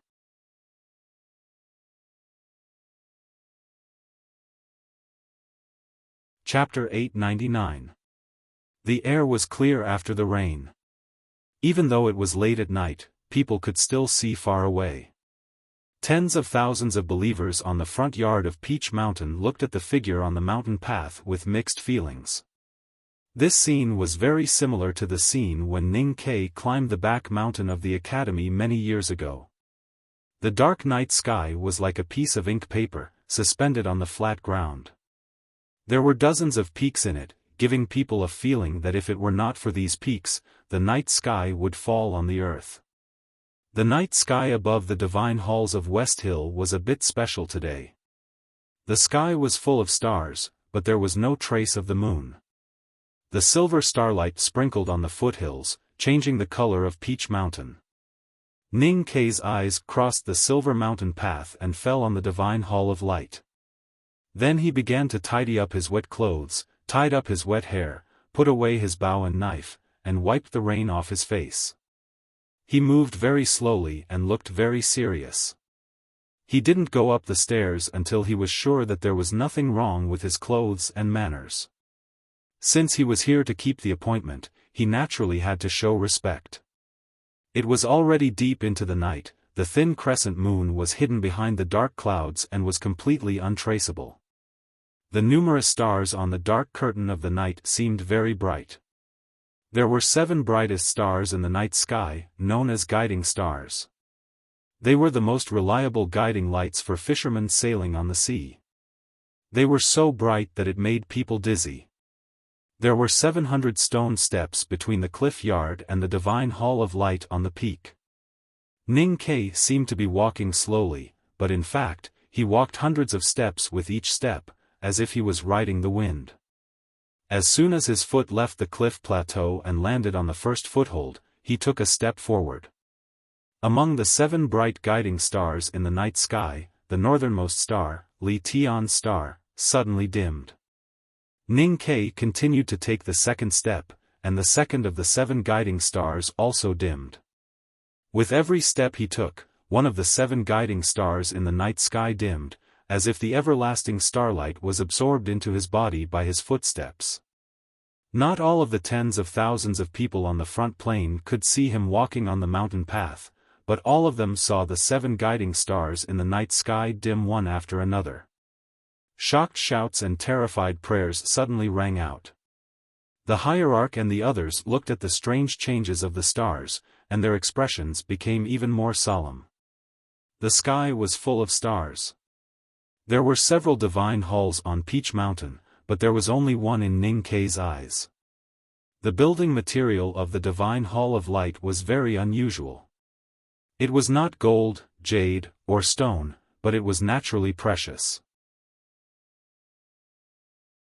Now that it was covered by the starlight, it looked even more sacred.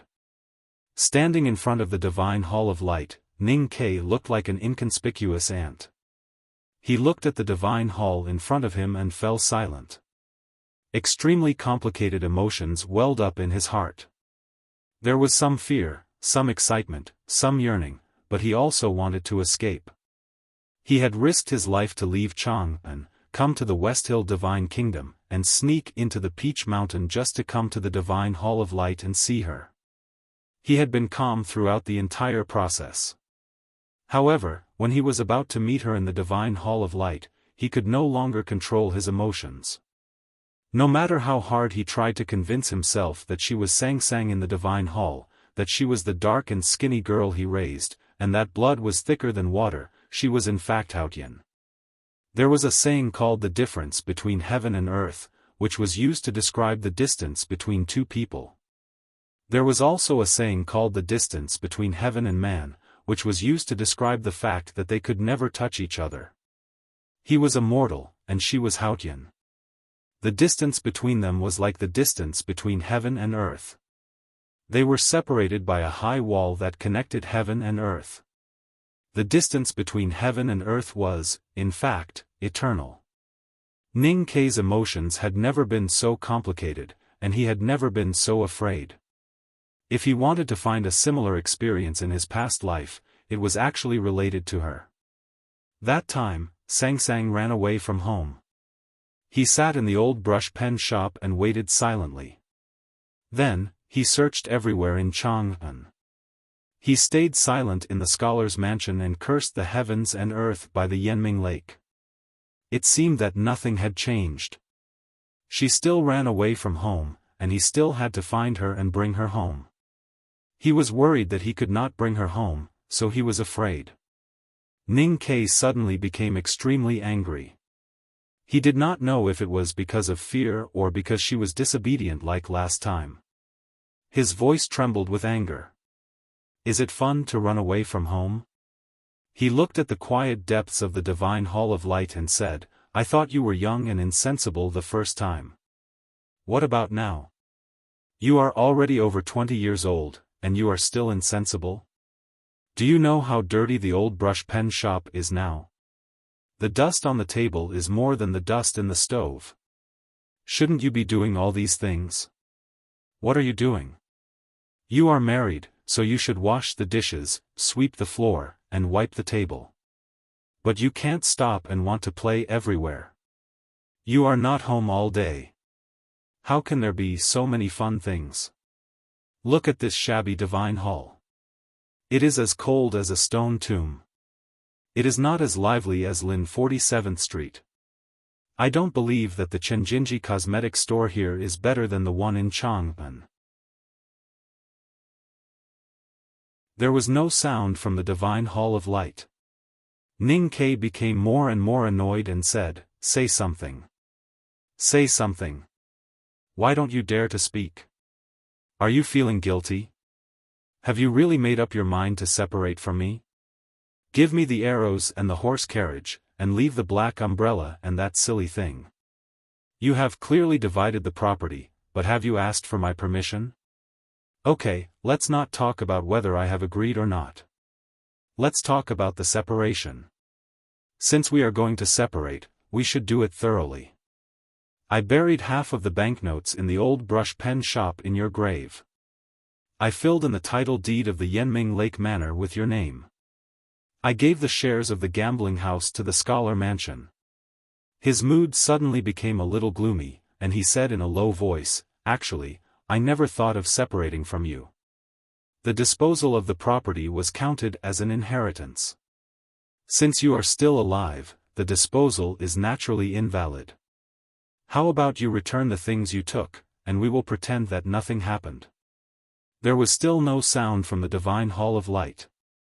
"Give me back Dahe, give me back the big black umbrella, and give yourself back to me."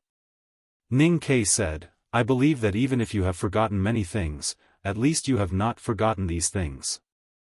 Otherwise, you would not have asked the drunkard to send the arrows and the horse carriage to Chang'an." The divine hall was still quiet and no one answered. "Now I finally understand why you want the Westhill Divine Palace to hold this right to light. It is because you want to kill Pippi, but you can't. Because I told you that we owe our lives to him." Ning Ke suddenly became calm and walked into the divine hall. He said, "Even without this Tianqi, the relationship between us has always been there. You have blocked my perception, but it still exists. Just like your face is still black even if you put 3 layers of powder on it. Because it is born, it is destined." The quiet divine hall of light echoed with the sound of his footsteps and his calm and firm voice. "You are Haotian and also Yama. So the relationship between us is something that you have decided. Since that is the case, how can you unilaterally cut us off? I really can't take it anymore. 2,000 today, 1,000 short. I will make it up within this month, including the 3,000 chapters that I didn't update on the 5th of the month. In the next few days, I will probably gather the rest of the holidays together and report to you tomorrow. I can't take it anymore. To be continued. If you like this work, please come to Chidian. Come to vote for me. Your support is my biggest motivation."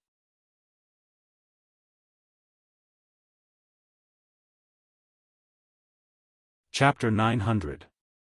I said yesterday that I was going to take a vacation. The original plan was to write another chapter today and take a Saturday off tomorrow. Then I would take the next 3 weekends, including the one on Children's Day. That would be a total of 4 days. So I squinted my eyes and tried to continue writing the story. Then I found that I had written a pile of sh*t.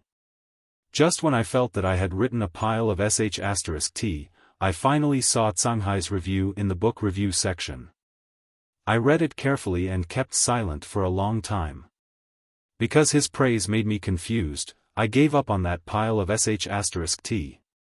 I decided to take a break from now on. I didn't care about the reason, I just wanted to have a good rest for a few days. I had to clarify the main topic first. Otherwise, I would end up in such a situation. I wrote a lot of sh*t because I was lazy and didn't want to write. Yes, I will take 7 days off. I will go back to Hubei. I won't do anything. I just want to use these 7 days to have a good time. I don't want to think about anything else. Before you get upset, let me add a few words. After 7 days, Jiang Yi will no longer take a weekend off. In fact, it is a vacation. If you are willing to continue reading, there are more because I want to talk to you. I talked to Yun Kai the day before yesterday. He and I both gave Jiang Yi a similar score. I gave it 7.8, which ranked second among all the stories I had written.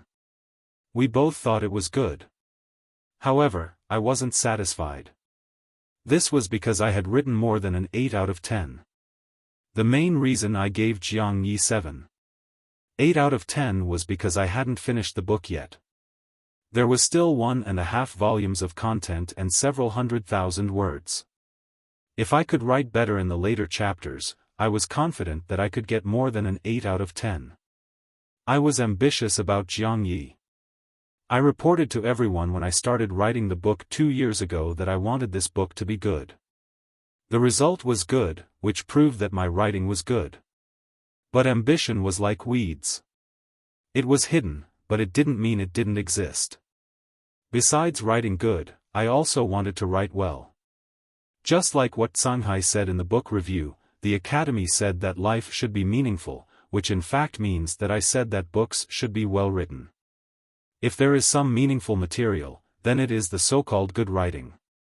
My problem now is that I am in a very confused stage. Not to mention the latter, it has become very difficult to achieve the former, and I am seriously lacking in confidence.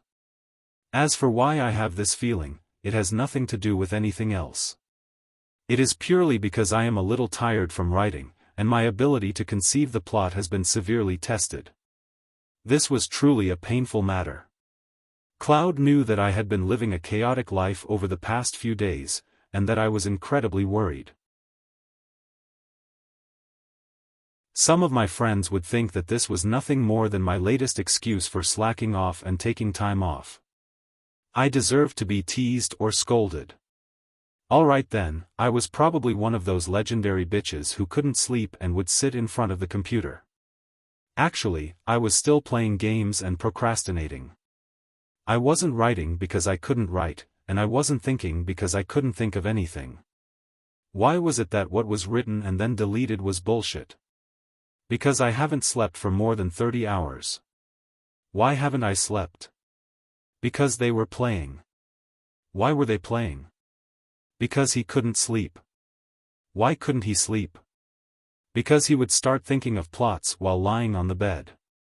Just like what I told everyone a few days ago, I still couldn't think of any good plots. As a professional writer, of course, I had to have basic professional ethics. Compared to other writers, I was already lazy enough and wrote slowly enough. I even had to take a day off every week. It seemed like it should be easy, but in reality, thinking about plots continuously for a long period of time had accumulated to the point that it was annoying and tiring. Other things could be solved easily, but if I couldn't think of a good enough plot, there was really no solution to this, because it was a problem with my brain. I asked Lin Hai and my other friends for advice. They said that it was because I had too high expectations for myself. I was very gratified when I heard that. I thought to myself that I still had my literary pretentiousness, but I also felt very embarrassed. Because we were all my closest friends, of course I had to say nice things. But if I put it in another way, it might not sound so nice. Maybe it was just like what some of my friends said, that I had a problem with my brain. I had been writing for so many years, but I had always been scolded and ridiculed for having a hipster disease. I had said before that if hipsterism was really a disease, I wouldn't treat it anyway. After all these years of writing, I had been quite popular, hadn't I? But, it was really tiring. I had said before that updating was tiring and writing was tiring. In fact, when I looked back at all these years, I had to say without fear of being scolded that thinking about the plots of these novels was the most tiring thing. Perhaps it was as I had said many times in interviews in the past. I didn't need inspiration, but I really needed a good mental state. My mental state was really bad for the past 10 days.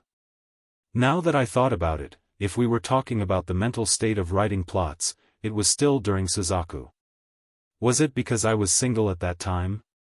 Was it because I didn't have anything to worry about? Or was it because when he couldn't write anything back then, he just stopped writing?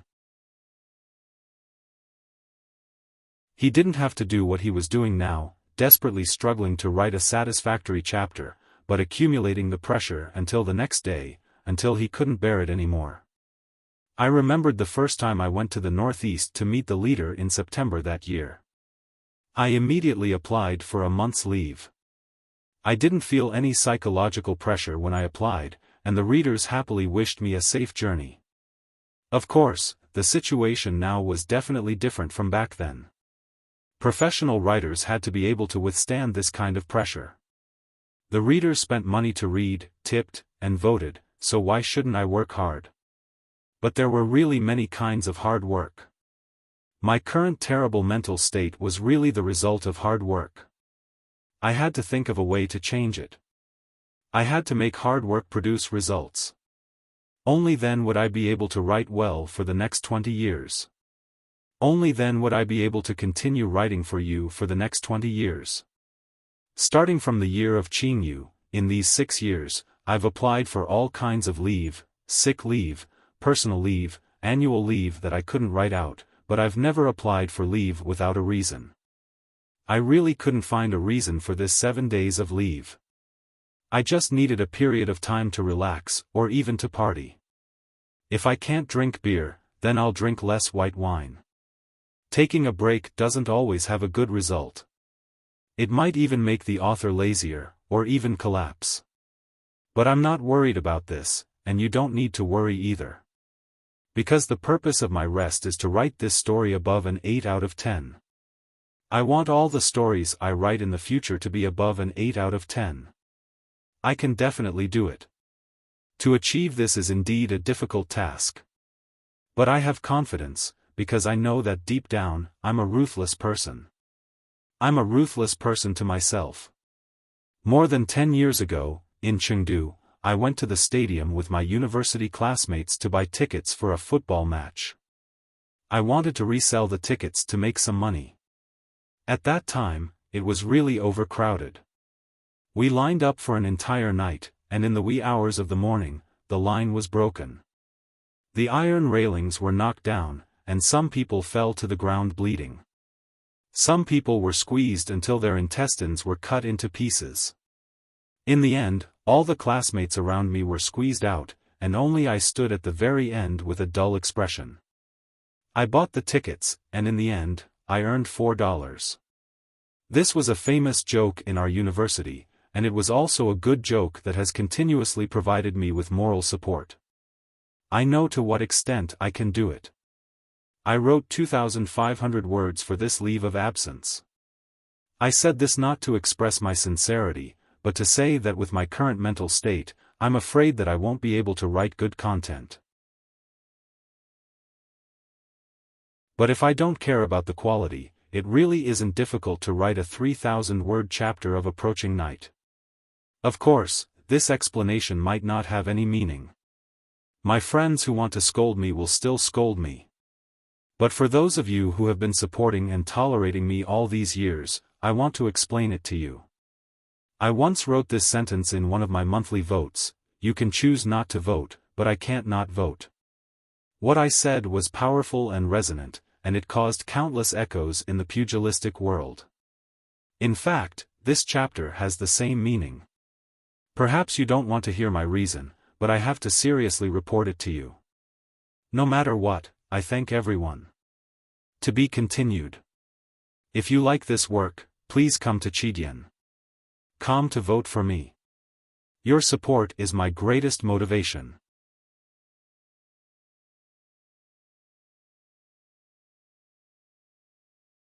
Chapter 901. Ning Ke walked to the depths of the divine hall and saw the figure on the balcony. He was a little shocked because the figure was very tall, even taller than an ordinary man. The woman on the balcony was very fat, beyond the range of plump, and could only be described as fat. She was wearing a very thin, flowery green dress. The autumn wind blew gently at the bottom of the cliff, but it didn't move at all. This was because the fabric of the dress was extremely tight against her plump body, tightly sticking to her body, and the lines of her dress were exaggerated. Ning Ke had imagined the scene of reuniting with Sang Sang many times, but he never expected that when they met again, the dark and thin girl had disappeared, and the tall and fat woman appeared in front of him. He remembered the horse carriage he saw when he bought sweet potatoes in the small town, and the tall and fat girl in the horse carriage. He remembered that he had once said that she was like a fat pig, and then he realized that they had already met. At that time, he did not know her, but she must have known everything. Thinking of this, he felt that his confidence was gradually dissipating, and the academy's plan seemed to be becoming ridiculous. He looked at her back and was silent for a long time. This woman did not look like Sang Sang at all. She was a completely different person from the Sang Sang in his memories, but he knew that she was Sang Sang. It was not because of that mysterious feeling, but because of his certain perception. The barrier between them had disappeared, so he naturally knew that she was Sang Sang. The woman on the balcony was obviously Sang Sang, but she did not look like Sang Sang. She was not the thin and dark Sang Sang, but the white and fat Sang Sang. Ning Ke suddenly felt sad, because he knew that he would probably never see the thin and dark Sang Sang again. Sang Sang stood on the balcony, looking at the autumn night from the precipice, with her hands behind her back. Her green sleeves were like the sea, and her figure was tall and straight like a peak. But he felt so lonely. "Come home with me." Ning Ke looked at her back and said in a very natural tone, not as excited as before outside the divine hall. He was like a man who saw his playful little wife by the lake. Sang Sang did not turn around. She still kept her hands behind her back, and said nothing. The starlight from the night sky shone on the balcony, sprinkled on her broad shoulders, and then spread like ink. It was quiet in the divine hall. The night wind blew in from the terrace, bypassing the broken 10,000-year-old lamp and lifting an old cloth, revealing a golden brick and a big black umbrella.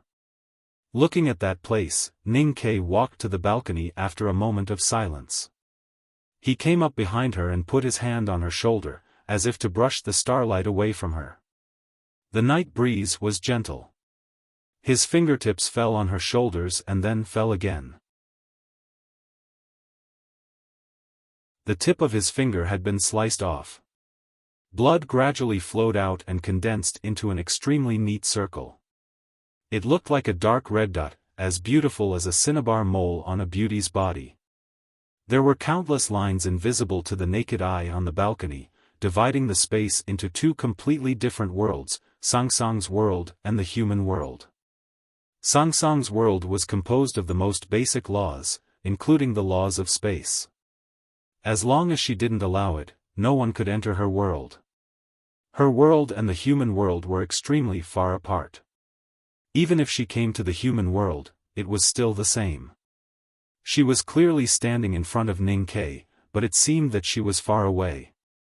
Ning Ke stood so close to her, but they were so far apart. Looking at the dark red blood at the tip of his finger, Ning Ke was silent for a long time. Then he smiled lightly and sarcastically. He said, "We are indeed worlds apart."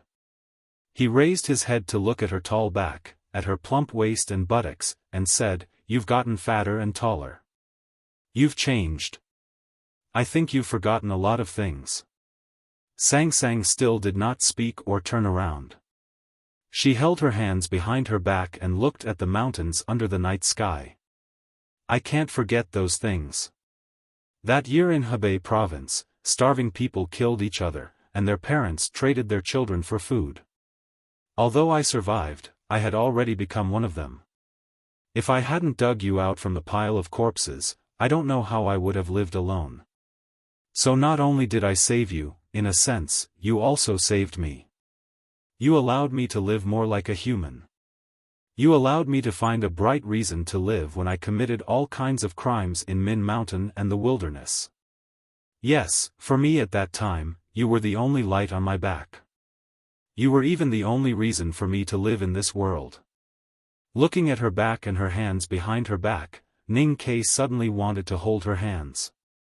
Just like many years ago, when she was scared by the wolves in Min Mountain and cried, he held her in his arms, held her hands tightly, and told her stories all night long.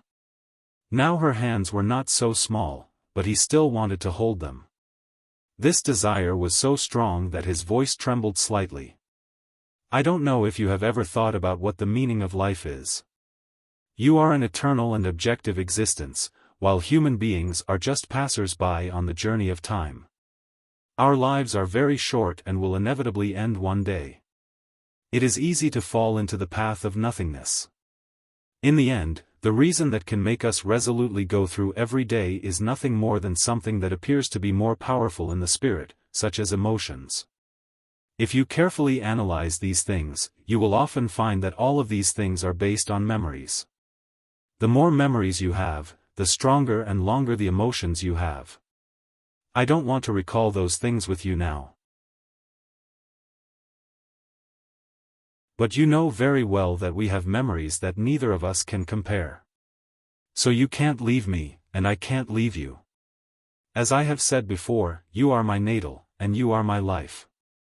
So I came to find you, and I want to take you away. After saying this, he reached out to her shoulder again, wanting to brush away the lonely starlight, wanting to pull her back from that lonely world, back to the human world, back to his side.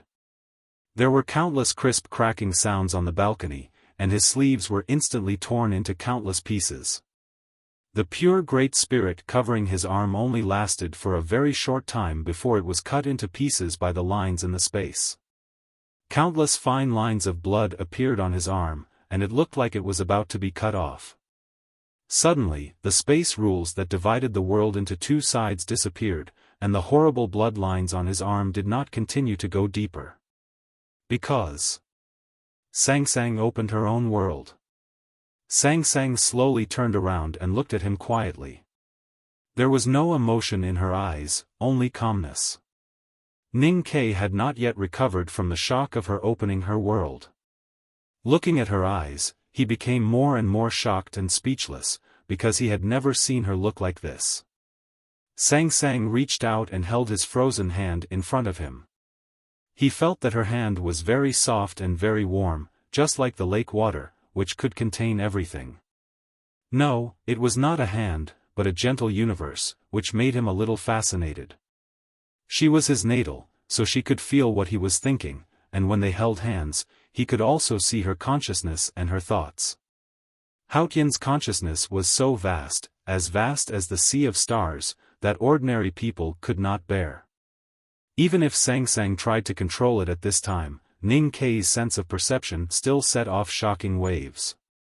Blood began to ooze from the corners of his eyes, but his eyes were still bright, because he saw many memories, many of her memories, in the stormy waves. He saw the mulberry trees stripped of their bark in Hebei province, the bleeding lambs in Min Mountain, the roast chicken and wine in the city of Wei, the old brush pen shop in Chang'an, the cosmetics in Chenjinji Cosmetics Store, the summer rain and the notes under the bed, and the night by the snow sea. It turned out that she did not forget anything. She remembered all these things, even more clearly than he did. Suddenly, Ning Ke's eyes were no longer bright, but a little dim. Then he began to get angry, because he understood a cold fact. She was Haotian, and the scenes in these memories were originally arranged by her. These memories were just derivatives of her asking the headmaster to ascend to heaven. She and the headmaster had known each other for thousands of years, and neither of them could do anything to the other. She used heaven's calculation to construct a natural situation, descended to the human world, and finally succeeded in forcing the headmaster to ascend to heaven. The memories between her and Ning Ke were part of this heaven's calculation, but they were neither the cause nor the goal. It could even be said that they were just means. Ning Ke stared at her eyes, at the eternal calmness that did not belong to human beings, and slowly clenched his left fist. Because of his strength, the blood lines on his right arm burst open again. In fact, he had always understood that the memories he cherished were just her calculations. The two most crucial points of the headmaster's departure from the human world were naturally to accept him as a disciple, and Sang Sang being exposed as the daughter of Yama. He carried Sang Sang on his back and fled all over the world. Everything was just heaven's calculation, but he did not want to think about these things, because he was not reconciled to it. He always felt that she was still Sang Sang, until this moment, when they held hands and their minds were connected. Everything was exposed, so he felt very painful. Everything is heaven's calculation, so the memories are naturally fake. Ning Ke thought silently, and then he understood everything in his consciousness. Those memories could be real, because Sang Sang had not yet woken up at that time, and she was still his Sang Sang. But when Sang Sang woke up, those memories became means. I did not calculate everything, because you are not from this world, so I stayed in the human world. The connection between us can never be cut off. Sang Sang said, so you have to surrender to me. Ning Ke had never hidden anything from her, including his biggest secret. Last year, when he was wandering on the sea with the headmaster, he did not hide their conversation from her. She knew that he was not from the Haotian world, so she decided to show her generosity and kindness. Ning Ke stared into her eyes and asked, I am not your people, why should I surrender to you? Sang Sang said, I will grant you eternity. Ning Ke asked, what is eternity? Can it be eaten? Or can it make my bed and quilt? I am back. I only went online once in 7 days, and I found that it feels good, and my mind is much clearer. If you want to contact me, you can call me, email me, or leave a message. Wait for me to reply when I get home. 7 days seems long, but in fact it is very short. Something happened, and I cursed my mother on Weibo. In addition, Yun Kai will not care about the book review section for the time being. In fact, she told me many days ago that it is really hard, and I sincerely thank you for your hard work. The other managers have also worked hard. Once again, thank you for your tolerance. I am not a professional author, but you are the best readers, I am sure of that. Because I will be in Hubei this month, I have to go out, so I try my best to write this paragraph well. I dare not say how much, but I will write more when I get home in June. Thank you again, sincerely. In addition, I like the last sentence of this chapter very much. To be continued. If you like this work, please come to Chidian.com to vote for it. Your support is my biggest motivation.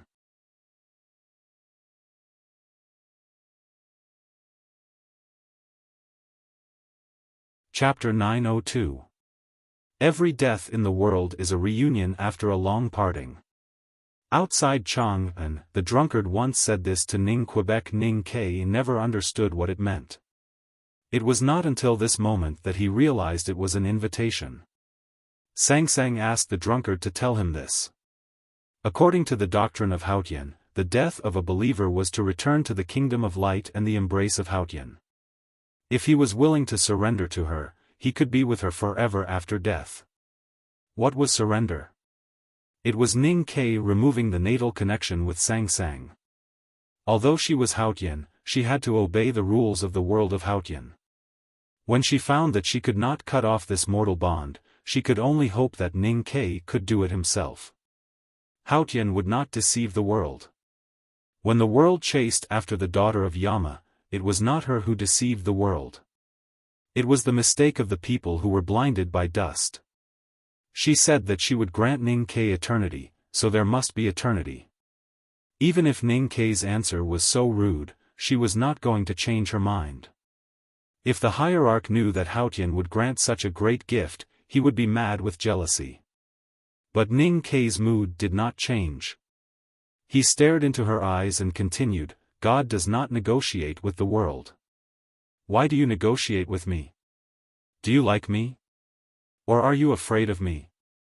You are not one of my people, so I can forgive the sins you have committed. I hate those memories, but in them, you have loved me enough, so I give you the gift of God. Sang Sang's face was emotionless and frighteningly calm. That year in the Victory House in Chang'an, you hid behind me and drank the 9 River double distilled wine.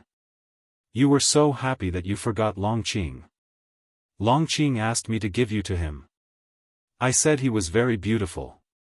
Ning Ke looked at her ordinary face and said, "You have become paler and fatter, but you are not beautiful. But I really want to say the same words to you now. Since you were born so beautiful, then don't think about it so much.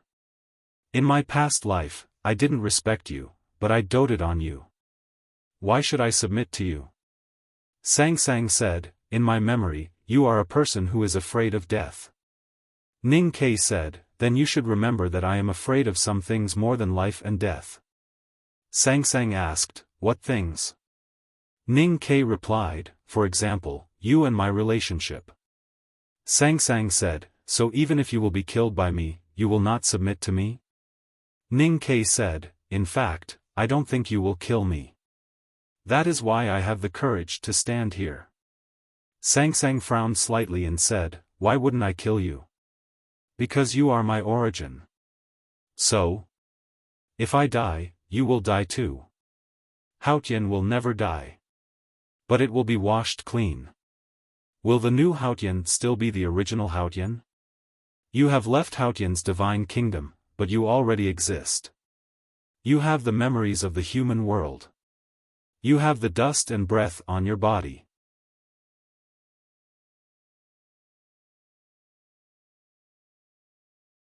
As soon as he finished speaking, he took a step forward and was about to hold her in his arms. He cast a divine talisman of Di with his left hand to cover his body. At the same time, he began to summon his natal in his consciousness.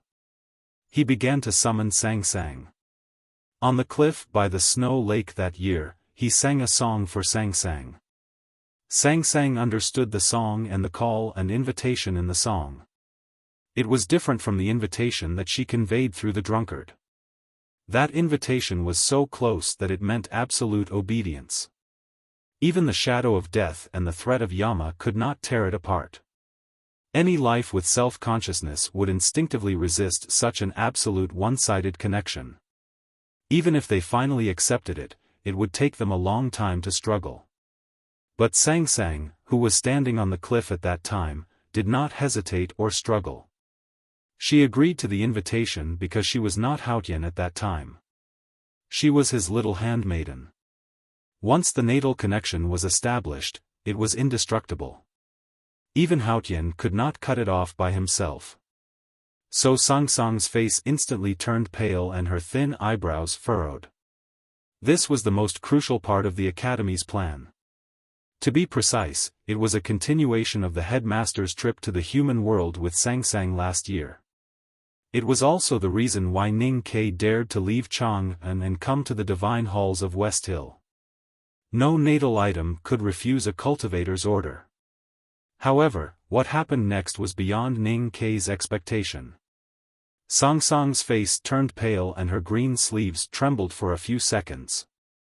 But nothing else changed. She did not pass out or fall as he had requested, nor did he hold her in his arms. Because she was Haotian, she was not an ordinary natal item. She was not a sword or a talisman, nor was she a prayer bead. She was an objective rule. Although she had to obey the rules of her natal life, she was an almost infinite existence. Therefore, if she wanted to realize the rules related to her, she would need more power. For example, if a boulder fell from a cliff, it would also obey the rules. However, when pushing the boulder, unimaginable power was needed. Ning Ke was now one of the few powerhouses in the human world. His psyche power was strong, but when he wanted to directly control Haotian with his consciousness, it still seemed a little small and ridiculous. Sang Sang did not laugh. She looked at Ning Ke expressionlessly.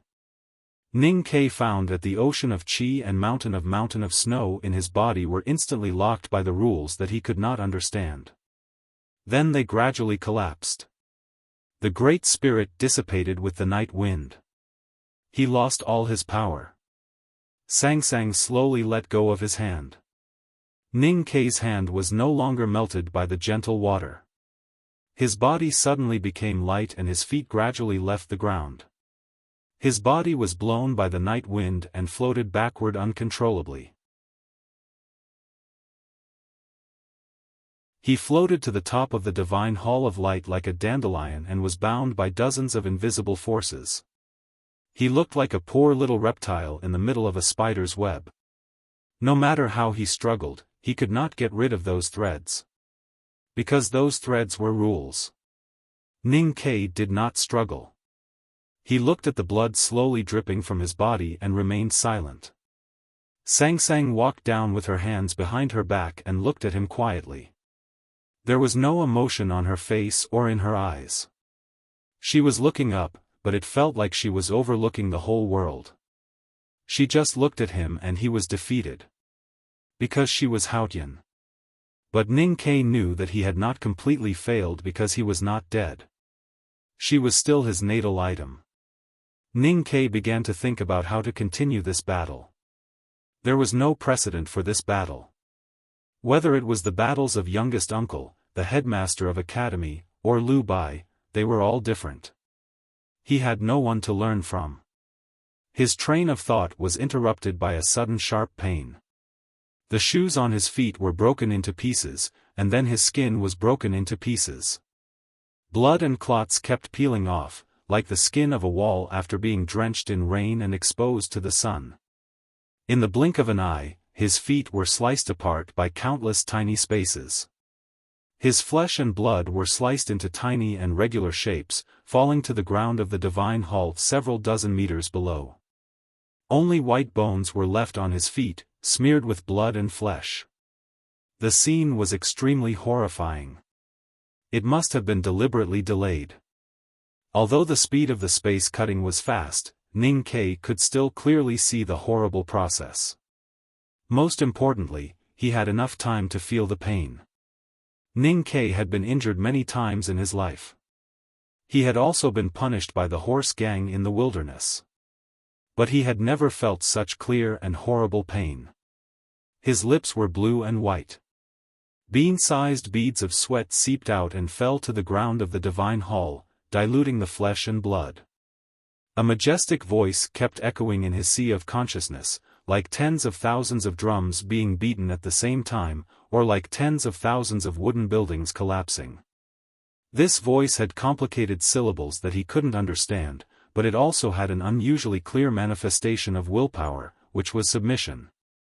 Have a good weekend, everyone. To be continued. If you like this work, please come to Chidian.com to vote for me. Your support is my greatest motivation.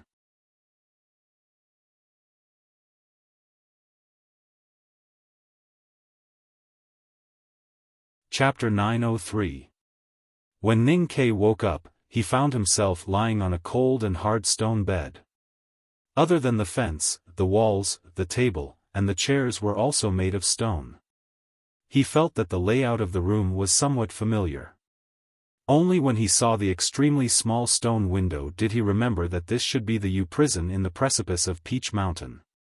He had once looked inside through the stone window. Now that Chen Pipi had escaped, he was the prisoner. Through his perception, he was sure that his ocean of qi and mountain of snow had been locked by Sang Sang with some incomprehensible method. He was now weaker than an ordinary person and had no chance of escaping. So he stopped looking at the thin wooden fence and stared at the narrow sky outside the window in silence. He was very tired and his mind was on the verge of collapse. What he needed most was rest, but he could not sleep. Although his body looked fine, the pain of being sliced into pieces in the divine hall of light was still clearly lingering in his body.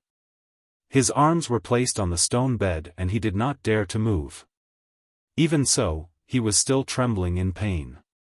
His back that was in contact with the stone bed was even more painful as if it was being burned. He could not rest because of the pain, so he had to use his time to think. Unfortunately, the result of thinking did not comfort him at all. In the Academy's plan, he should first defeat or control Sang Sang, and then bring her out of the divine halls of West Hill and back to Chang'an.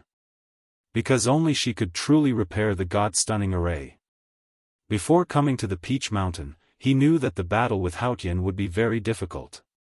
But he did not expect it to be so difficult and painful that he could not even complete the first step. This did not mean that the Academy's plan was wrong. The Grand Tianqi in the front yard of the Peach Mountain had proved that only Ning Ke had a chance to defeat Haotian in the human world. The problem was that no one had any experience in the war between heaven and man. Ning Ke and his senior brothers and sisters had planned for several months in the academy and deduced all kinds of details.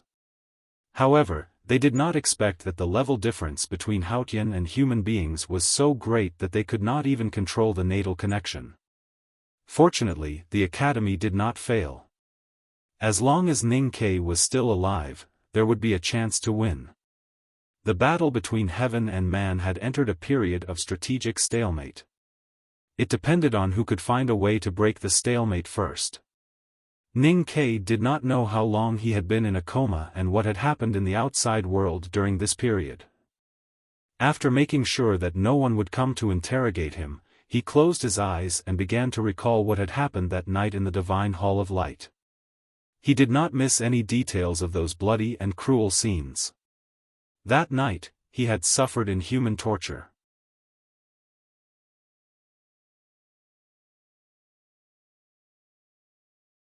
The toilet was very clean, with only a shallow layer of water, like a mirror. He stood in front of the toilet and looked at the haggard face reflected in the water. He was silent for a long time. He did not untie his belt to urinate. He did nothing. He just stood there for a long time. Then he moved back to the stone bed with difficulty and sat down slowly. The moment his buttocks came into contact with the ice-cold stone bed, his face suddenly became a little twisted. The extreme pain that gushed out from between his legs almost made him faint. He gasped in pain. After a long time, he finally got used to the pain and became a little calmer. But his chest was still moving up and down because of fear and anger. He did not need to untie his belt to know what had happened to his body. He looked down at his legs and said with some confusion. Somewhat perplexed, he asked, "Can it grow back?" After a short pause, he said in a serious tone, "They have to grow back." Spilled water could not be collected, broken hair could not be continued, broken mirror could not be mended. In the end, it was just difficult, not impossible. It was just that the one who decided this matter was not him, but her in the Light Palace. After a long time of silence, he suddenly felt that it was very funny, so he laughed. But after a while, the smile on his face became very sad, because it was really not funny. In the Divine Hall of Light, she did not have human emotions, nor did she have any pity for him, because she was Haotian, not Sang Sang. Only the pain between his legs made him believe that he still had a chance to win, but this chance was so painful, so unbearable, so miserable. No man was willing to pay such a price. Since he had paid such a heavy price, he had to get something in return. Ning Ke looked at the night outside the stone window and recalled the pain at that time. Light gradually appeared in his sense of perception, and the talisman in his imagination had some indescribable sacred beauty. For his cultivation, this was a critical time. If he could understand Haotian's use of the basic rules of space, he could take a big step forward on the road of writing the human talisman. Since Haotian had cut off his humanity, he could only write it himself. At this moment, fog suddenly poured in through the stone window. Ning Ke's pupils shrank.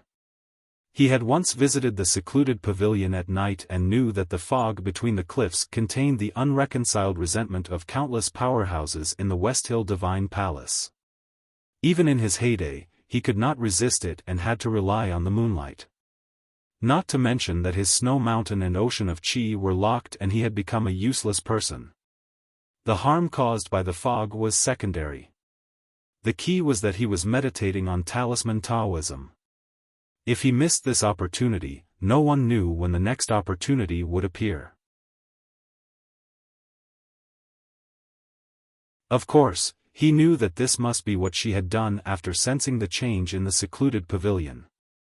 Otherwise, the fog could not have entered the cell. "You have already done this to me. What else do you want?" Ning Ke looked in the direction of the Divine Hall of Light at the peak and shouted angrily, "If you dare to touch me again, I will die in front of you. I will drag you down with me. At the same time, he pointed his middle finger at the peak. He knew that Sang Sang understood what this middle finger meant. He only had his middle finger left now. But he forgot that Sang Sang's understanding of him was not limited to this. She also knew that he would not die until the last moment. At least, one finger was not enough for him to commit suicide. So the wind blew in the cell and the fog dispersed. Ning Kei's middle finger was cut off. Then, countless thin red lines appeared on his body. The cruel and bloody scene of being dismembered was played again. Ning Kei could only smile bitterly to express his helplessness. The indescribable pain continued to torment him. Deep into the night, his consciousness gradually dissipated. Even the last bit of clarity was covered in mist and became blurry. Hao Tian's will was so strong that it could not be rejected. He was falling into the abyss of surrender. He did not know if it was because of his instinct to avoid it or because of the pain. He had a dream. In the dream, he was sleeping with Sang Sang in his arms. He touched her white lotus-like feet and her soft and smooth body. The wetness on his fingertips became thicker and thicker. In the cell, he tossed and turned on the stone bed. He was in so much pain that he could not fall asleep, but he could not wake up from this dream. His fingers hanging on the edge of the bed were full of blood. On the peak of Peach Mountain, thousands of feet above the secluded pavilion, Sang Sang also had a dream in the divine hall of light. It was a beautiful but annoying dream. She was very angry in the dream. In the divine hall, she tossed and turned on the ground with her eyes closed. Her eyelashes trembled slightly, her thighs tightened, and her breath became heavy. The flowery green dress on her seemed to be torn apart at any time. Ning Kei was still in pain in the dream. He felt that he could not hold on any longer. He crawled up from under her and saw her face. It was not that indifferent face, but that youthful face. It was a little dark, and it was very familiar. She opened her bright willow-shaped eyes and looked at him curiously. He suddenly became very calm and forgot the pain on his body. He slowly lowered his head and kissed her lips. Kiss it, and live. The title of this chapter was also going to be, Kiss It, and Live. It would be good if the lyrics were changed. It's time to break the stalemate. To be continued. If you like this work, please come to Chidian.com to vote for me. Your support is my greatest motivation.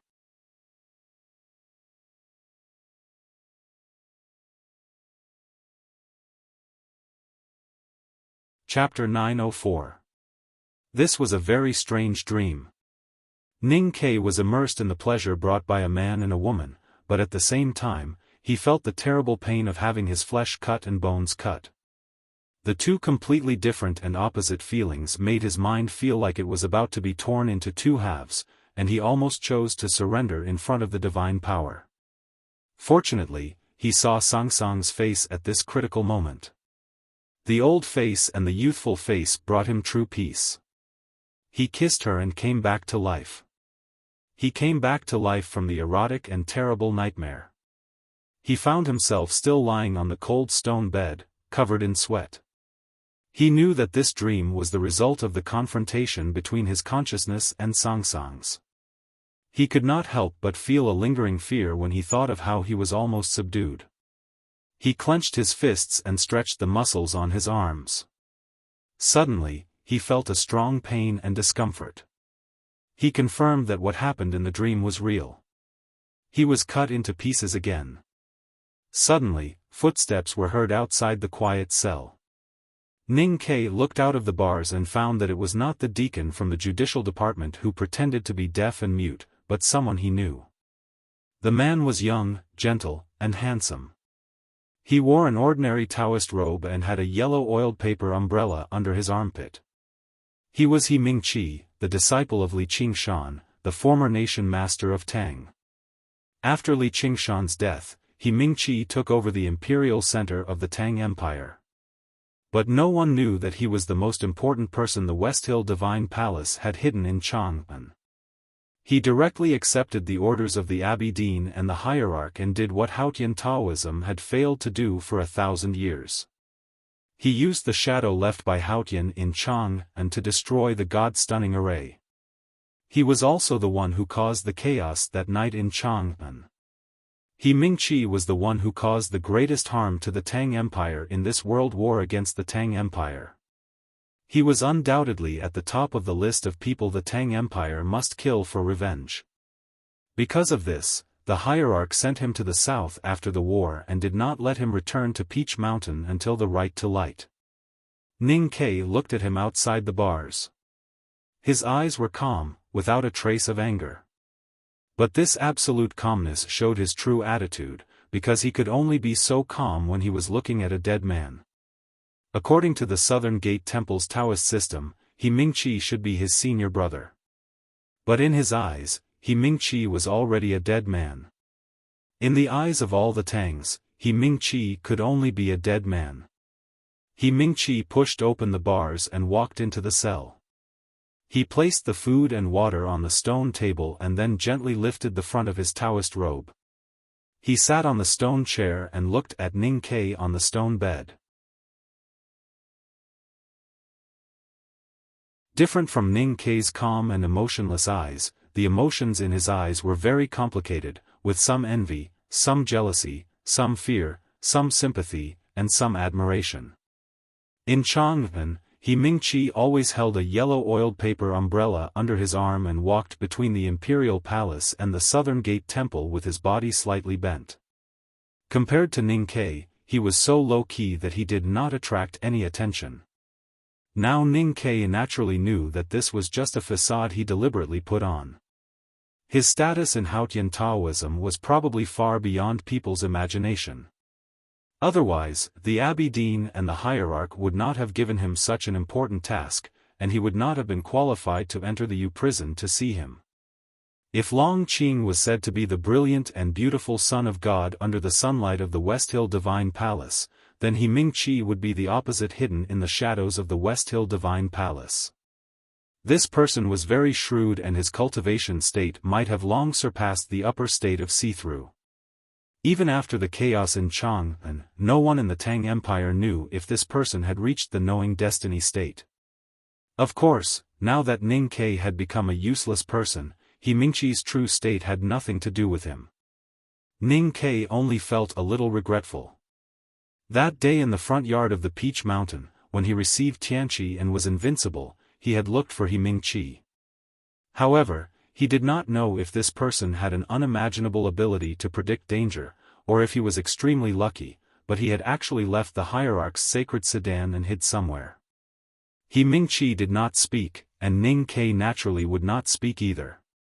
He had no interest in talking to this person. Thus, the silence in the cell continued until a very soft sound was heard. A drop of water fell from the front of the yellow oiled paper umbrella to the ground. Ning Ke looked at the stone window and found that he could only see the gray sky. There was no rain. He Mingqi said, "It's raining outside. It's a pity that you can't see it from here." Ning Ke said, "It's not a bad thing to not be drenched by the rain." He Mingqi said, "It's not a good thing to never be drenched by the rain. You can't be here to ask me about something. Even the Abbey Dean and Xiong Chumo are not qualified to ask about it, let alone you. So what can you do here?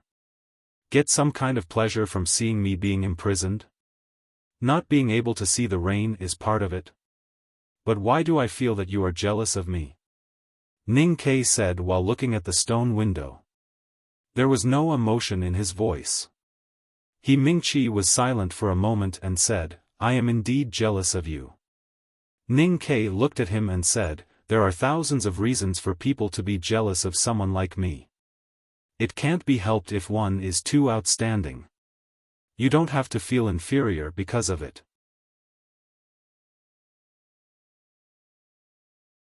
He Mingqi laughed at himself and said, "Being imprisoned and unable to leave the Peach Mountain alive, yet you are still so confident and proud.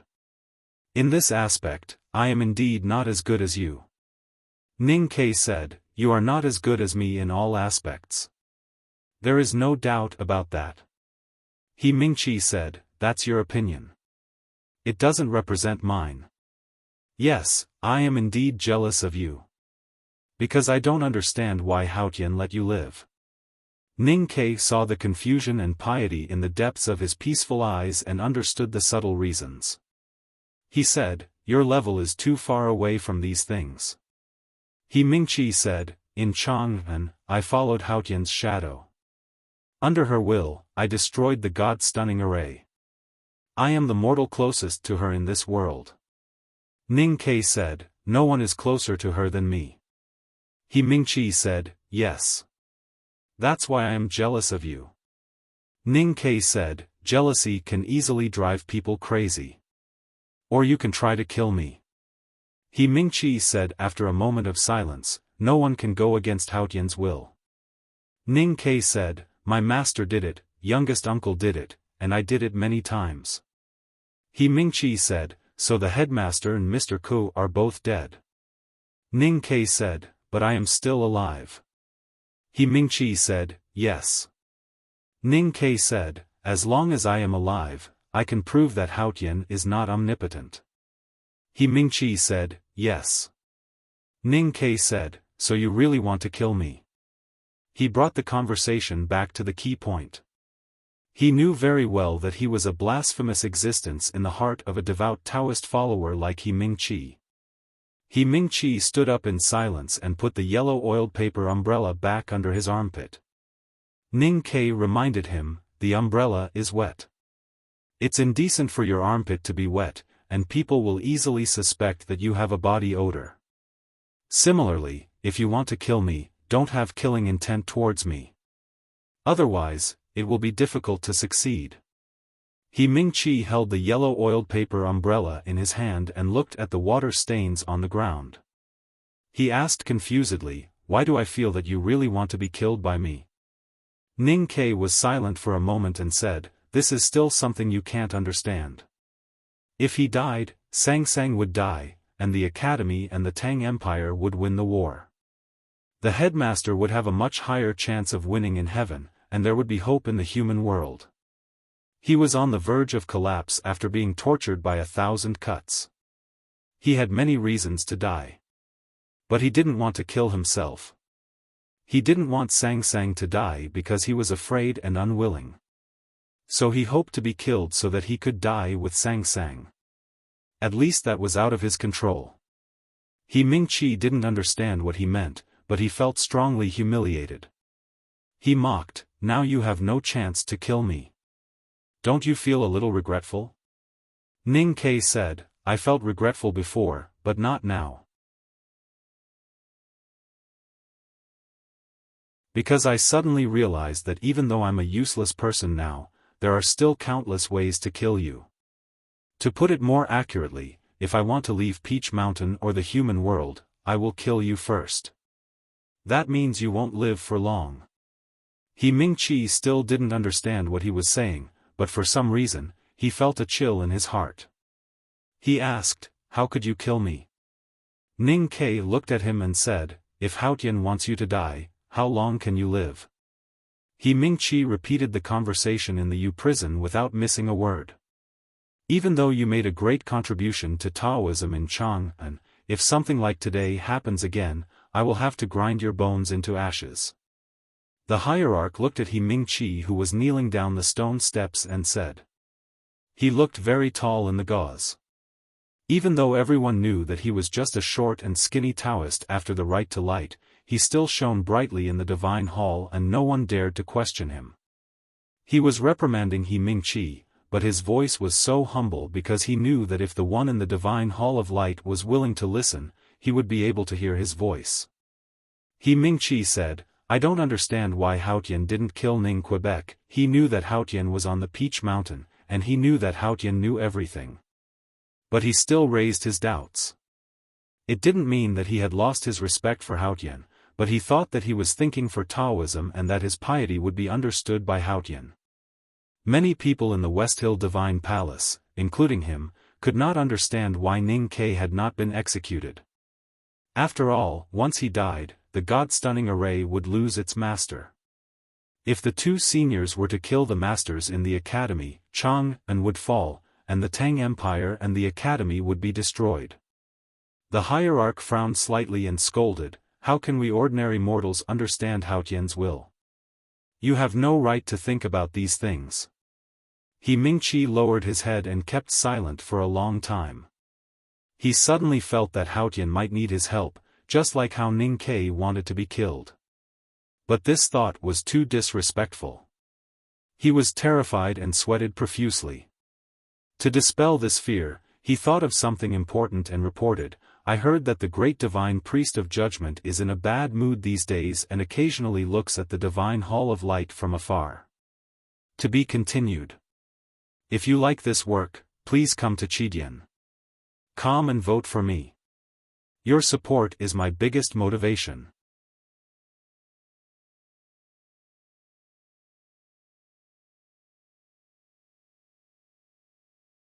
Chapter 905. Behind the curtain, the hierarch remained silent. His broken hand had been healed by Haotian, but Ning Ke's shoulder, which was injured by the primordial 13 arrows, was not healed. Just as he told He Mingqi, there were many things that were hard to understand in the divine halls of West Hill, including the recent silence of the divine hall of judgment. At the Right to Light, Yi Hongyu, the great divine priest of judgment, had been questioned by many, especially the descendants of the great divine priest of light who had returned from the South Sea. But she was of high status. Even though he was the hierarch of the divine hall, he could not punish her without any evidence. But He Mingqi's words made him even more vigilant. Because of some things that happened many years ago, and also because He Mingqi said that she occasionally looked at the divine hall of light from afar. The divine hall of light was on Peach Mountain and could be seen at any time. Yi Hongyu was the great divine priest of judgment. In the past, she could even walk to the front of the divine hall of light and observe it carefully, let alone look at it from afar. But the divine hall of light was not what it used to be. Since the peach blossoms all over the mountain were revived in spring and the eternal lamp was extinguished, the divine hall of light had become a forbidden place on Peach Mountain. It seemed to be isolated from the world and no one dared to peep at it. Since Haotian had performed miracles several times during the Right to Light, the believer's guess had become the truth. Naturally, no one dared to disrespect the divine hall of light. No one dared to talk about who lived in the divine hall of light, let alone peep at it. Even guessing became a taboo. The divine priests of the South Sea were temporarily arranged to live in the divine hall of revelation. Zhao Nanhai and the others had returned to Peach Mountain to fight for power with the hierarch. But now they dared not do anything. They prayed to the divine hall of light every day, hoping that they could see the face of God. Under such circumstances, Yi Hongyu looked at the divine hall of light from afar, which was puzzling and alarming. What was she looking at? Did she dare to peep at the person in the divine hall of light? In the depths of the divine hall of judgment, Yi Hongyu sat silently on the black jade throne. Her beautiful face was devoid of any emotion. She was so cold and indifferent. She had spent most of her time on the throne and did not respond to her subordinates' reports. It was as if she had lost the ability to think. The reason for this was that she had been thinking about a certain scene. During the Right to Light, Ning Ke had destroyed the hierarch's sacred chariot with one arrow. The short and skinny old Taoist had looked so ridiculous. Because of that image, she had been tossing and turning these days, unable to sleep peacefully. Her mind was full of thoughts and she could not calm down. Just as He Mingqi said, her mood was naturally not good. As for the fact that she would occasionally look towards the divine hall of light, it was because the news of Ning Ke being locked up in the U prison could not be hidden from her, the great divine priest of judgment. She really wanted to know how that person in the divine hall would deal with Ning Ke, and this would affect her thoughts on a certain matter. Just like Peach Mountain, the atmosphere in the entire West Hill Divine Kingdom was tense. Because of the Academy, the right to light did not go smoothly. The sacrifices escaped, and the West Hill Divine Palace suffered heavy casualties. Because of Liu Bai's death, the Sword Garret officially broke off relations with Taoism. In the end, it ended hastily, or even miserably. Many of the prepared ceremonies were not held. But many people did not leave the West Hill Divine Kingdom. The emperors from various countries kowtowed devoutly at the front yard of Peach Mountain and then left reluctantly.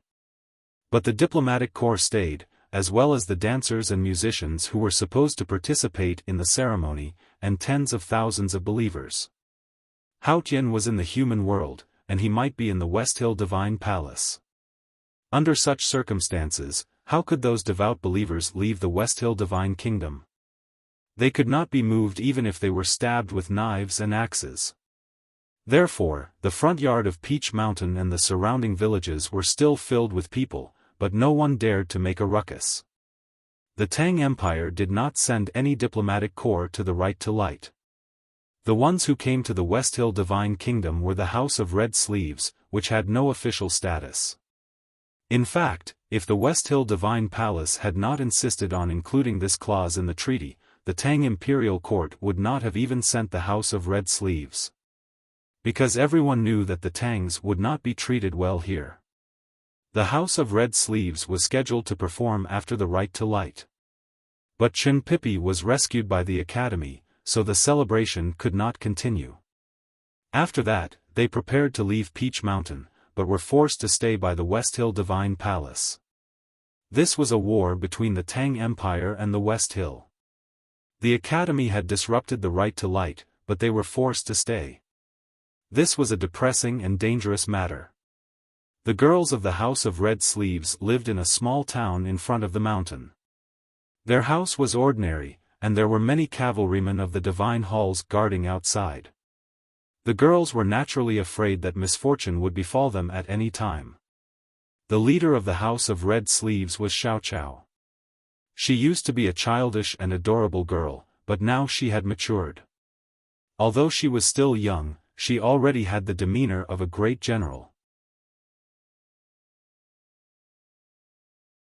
When the Divine Hall revealed their intention of not allowing them to return to Chang'an, she immediately sent the news back to Chang'an through relevant channels. Just the day before yesterday, the negotiation document from the Imperial Court of the Tang Empire had arrived. That was why the West Hill Divine Palace did not do anything to the House of Red Sleeves.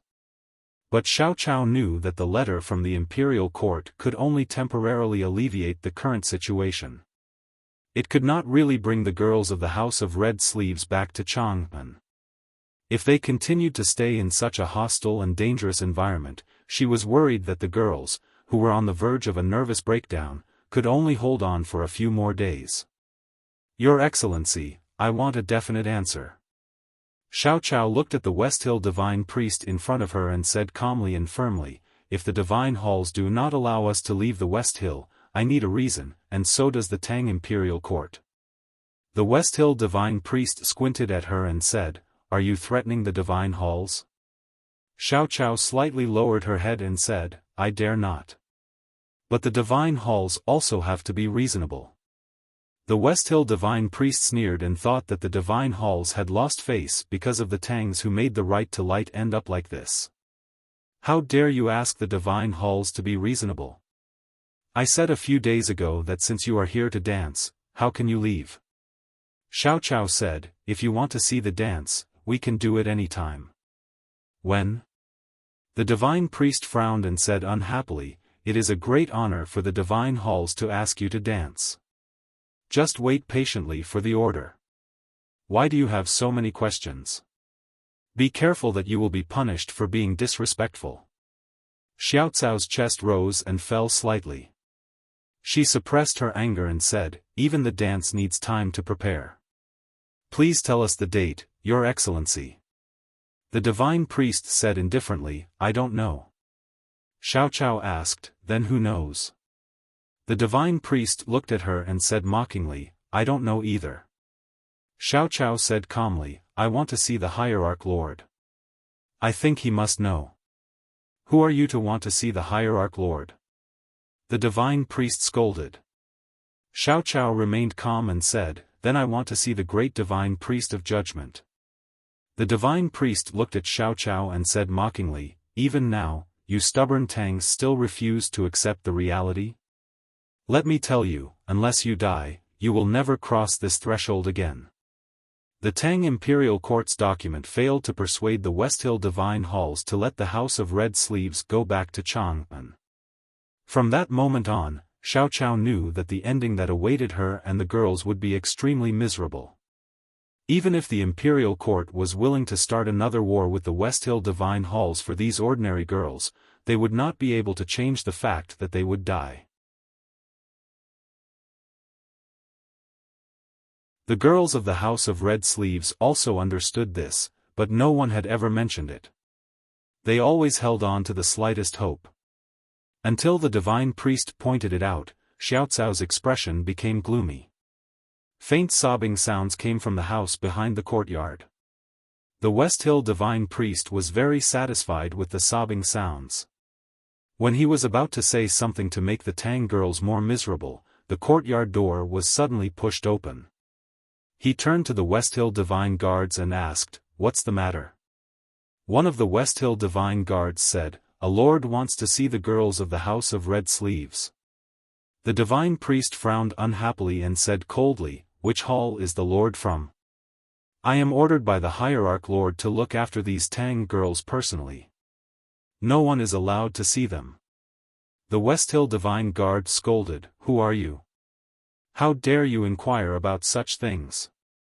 Hearing this, Xiao Chao could not help but feel relieved. But she was even more curious and vigilant. Who dared to ignore the hierarch's order? Could it be the great divine priest of judgment who was acquainted with Ning Ke? The divine priest trembled with anger. He looked at the crowd and scolded, How dare you look down on the Hierarch Lord? Do you want to die? Who dares to stop the people the Divine Hall of Light wants to see? A very young voice sounded. The West Hill Divine Guards separated and revealed a girl in white. The divine priest looked at the girl in white and suddenly remembered something. He suddenly felt that all the strength in his body had been sucked out. He collapsed on the ground and could no longer get up. The girl in white did not even look at the divine priest. She walked to the courtyard and looked at the girls who came out of the houses. She frowned slightly and asked, Who is Xiao Chao? Xiao Chao took a deep breath and took a step forward. She said respectfully, Yes, I am. Before the right to light, the people of the House of Red Sleeves were placed under house arrest in this shabby house. She did not know what had happened these days. She did not know what the Divine Hall of Light meant to Haotian Taoism. She did not know the background of the girl in white. But based on the reaction of the divine priest, she knew that the girl in white must have an important position in the West Hill Divine Palace. So no matter what happened next, she had to seize the opportunity. The girl in white looked at Xiao Chao and did not understand why her master specially summoned this Tang girl. Until now, no one could enter the Divine Hall of Light, not even the hierarch. Xiao Chao followed the girl into the horse carriage and left the town. The girls of the House of Red Sleeves rushed to the gate and watched the horse carriage gradually disappear. They were full of worry and did not know what Xiao Chao would encounter in the Divine Hall of Light. It was not until then that the divine priest of West Hill woke up from his extreme fear. He left the courtyard in a daze and committed suicide that night. 3 small things determine the world. Everything has been good recently, but I can't stand the heat in Hubei. After living in the Northeast for a few years, I really can't get used to it. The book review competition will be awarded on the 1st of June. I will return to the Northeast before that day. The coolness is waiting for me. I will work very hard in June. I guarantee 200,000 yuan, but I still won't ask for any tickets. This is to make up for this month. Thank you again. To be continued. If you like this work, please come to Chidian.com to vote for me. Your support is my greatest motivation.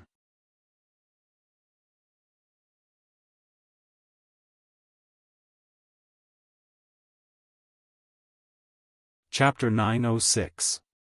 After spring, no one had entered the Divine Hall of Light, including the Hierarch Lord. Therefore, when the respectful divine priests and deacons saw Xiaochao being brought into the Divine Hall by the girl in white, they could not help showing a shocked expression. They could not understand what they were seeing. Xiaochao herself did not understand what had happened to her. She knew that the Divine Hall of Light had not had a master for many years. So who wanted to see her? After the girl in white led her into the Divine Hall, she quietly left. Looking at the empty and magnificent Divine Hall, she felt so small and subconsciously knelt on the soft cushion. There was a curtain in the depths of the Divine Hall. Behind the curtain, there was no shadow or sound. It was so quiet that it was frightening. She lowered her head and anxiously waited for her ending. Time passed slowly. She did not know how long she had been kneeling and waiting. Her knees were already sore, but she did not dare to stand up. She became more and more nervous. Suddenly, she saw a big black horse. Xiaocao's eyes revealed a happy expression because she recognized the big black horse and knew it was Ning Kei's mount. She was about to greet the black horse when she thought of another thing. She used to have a good friend in Chang'an. That friend was about the same age as her. She was dark and thin. They used to give each other many small gifts. She taught her friend how to put on makeup and how to seduce the lecherous master of her house. Later, her good friend encountered many things and became a young lady of the Grand Secretary's family. It was said that she even became the successor of the great divine priest of light. But when they met occasionally, she was still the same person. Xiaochao was extremely shocked and confused. She covered her chest and sat on the soft cushion. She could not believe her own inference. However, she knew that there could be no other explanation. The wind gradually rose in the Divine Hall of Light and lifted a corner of the curtain. But she did not see any old friend. She only vaguely saw a very tall girl standing on the balcony. Was it Sang? Xiaochao stood up and looked at the figure. She wanted to call her but did not dare to. No matter whether she was the master of the Divine Hall of Light or some other bigwig in the West Hill Divine Palace, she was no longer the inconspicuous friend of the past. I grant you immortality. An extremely majestic voice reverberated in the Light Palace. Xiaochao didn't know if the voice came from the figure on the balcony or not. She stared blankly at the curtain that divided the world into two halves and slightly clenched her fists, which were hanging by the side of her skirt. The girl in white who had disappeared earlier reappeared and brought her out of the Light Palace. After entering the Divine Hall of Light, Xiaochao didn't do anything. She didn't encounter any torture, didn't see any old friends, and didn't kowtow to Haotian. She just left. Everything seemed to be for her to hear those words, I grant you eternal life. Xiaochao left the Divine Hall of Light and returned to the small town. The girls of the House of Red Sleeves anxiously inquired about what had happened. Before she could say anything, the Divine Hall had sent dozens of cavalrymen to escort the House of Red Sleeves out of the West Hill Divine Kingdom and even to the south of the Verdant Canyon. After returning to Chang'an, Xiaochao still felt that this trip to the West Hill was like a dream, especially the time when she waited in the Divine Hall of Light. It was really like a dream, without any elements of reality. It was not until many years later that she realized what the divine gift meant. On the Peach Mountain, the Haotian Divine Hall where the hierarch resided had always been the highest. But now, in the eyes of the people, the quiet Divine Hall of Light was truly unattainable. No one dared to go against the will of the Divine Hall of Light, not even the hierarch. However, since the beginning of spring, the Divine Hall of Light had been silent until recently, when it issued several orders. The first order of the Divine Hall of Light was to escort the House of Red Sleeves back to Chang'an. This order puzzled the people in the Divine Hall, but in the eyes of the hierarch and other insiders, the reason was simple. When Haotian was recuperating in the mortal world, he had received some favors from mortals. This was just to return the favor. However, the second order of the Divine Hall of Light shocked the hierarch. The girl in white expressionlessly asked the Divine Hall to immediately stop the pursuit of Chen Pipi and Tang Xiaotang. During the Right to Light, Tang Xiaotang broke into the Peach Mountain and escaped with Chen Pipi, which was a great humiliation to the Divine Hall of West Hill. Naturally, they had to pay a heavy price.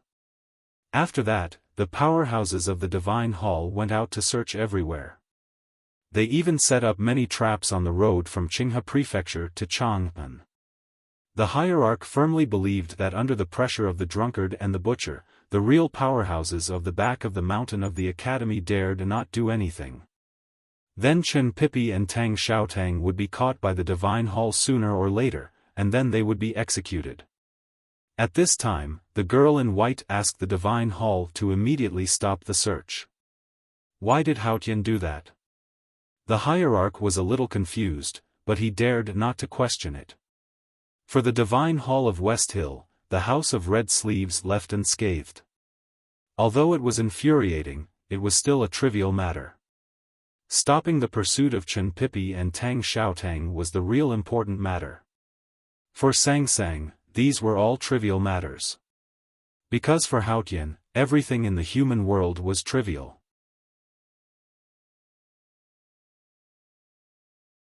Her decision had nothing to do with human emotions, but was based on heaven's plan. The purpose of the Right to Light was to reopen the gate of Haotian's divine kingdom, and at the same time cut off her mortal bond. That was why she asked Chen Pipi to be the sacrifice and asked the Tang Empire to send the House of Red Sleeves to the divine kingdom of West Hill. In her original plan, after the raging sacred fire, Chen Pipi and Tang Xiaotang would die, and Xiao Chao would also die. Then, most of her mortal ties with the human world would be severed. Unfortunately, Ning Ke appeared. He proved to her through the Grand Tianqi that mortal bond could not be cut off. Therefore, after thinking about it, she decided to change the solution. If mortal bond was love, then she would repay it with her life. She gave Xiao Chao immortality and gave Chen Pipi and Tang Xiaotang another life. She thought that she could cut off the bond between herself and the human world. Ning Ke did not know about these things. Just as Mingqi said that day, he could only see the falling leaves and rain clouds outside the stone window, but he could not stand the rain. He was now the most important prisoner of the Yu prison, but he did not care. If he had not come to Peach Mountain, he would still be a prisoner in Chang'an. He would be imprisoned anyway, so it did not matter where he was imprisoned. What he cared about was the battle between him and Sang Sang. He lay on the stone bed and continued to dream. Erotic dreams, terrifying dreams. He fought with the woman who was sometimes plump and sometimes skinny, enjoying the extreme pain and pleasure of life. He often kissed her, and occasionally bit her, feeling her soft and smooth skin, feeling the pain of being cut into pieces. She was in the Divine Hall of Light on the peak, and he was in the cold stone room on the precipice. They loved and hated each other, separated by thousands of feet. He let her feel the most wonderful feeling in the human world, and she let him feel the most painful feeling in the human world.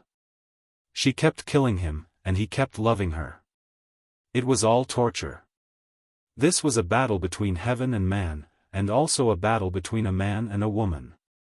These two battles had happened countless times in history, but now they had merged into one. This battle was very ordinary, just like the simplest family drama. It was just a matter of who was at the top and who was at the bottom, who wanted to change positions and who didn't.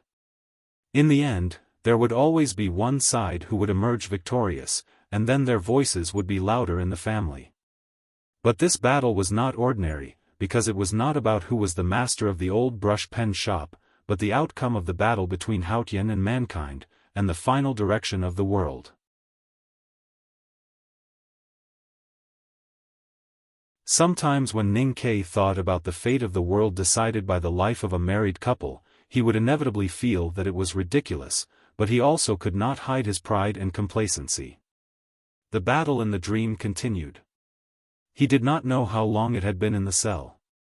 The autumn leaves outside the stone window became fewer and fewer, until it started to snow. He did not know that it was winter. No one surrendered, and there was no victory or defeat. Ning Ke looked at the falling snowflakes outside the stone window, and thought of how the frequency of torture had gradually decreased these days. He frowned slightly, trying to guess what had happened.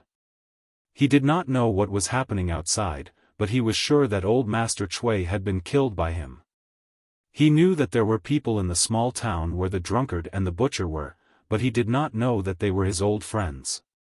He knew that the Tang Empire and the Academy had made preparations, and Qinghe County would soon face the wrath of revenge.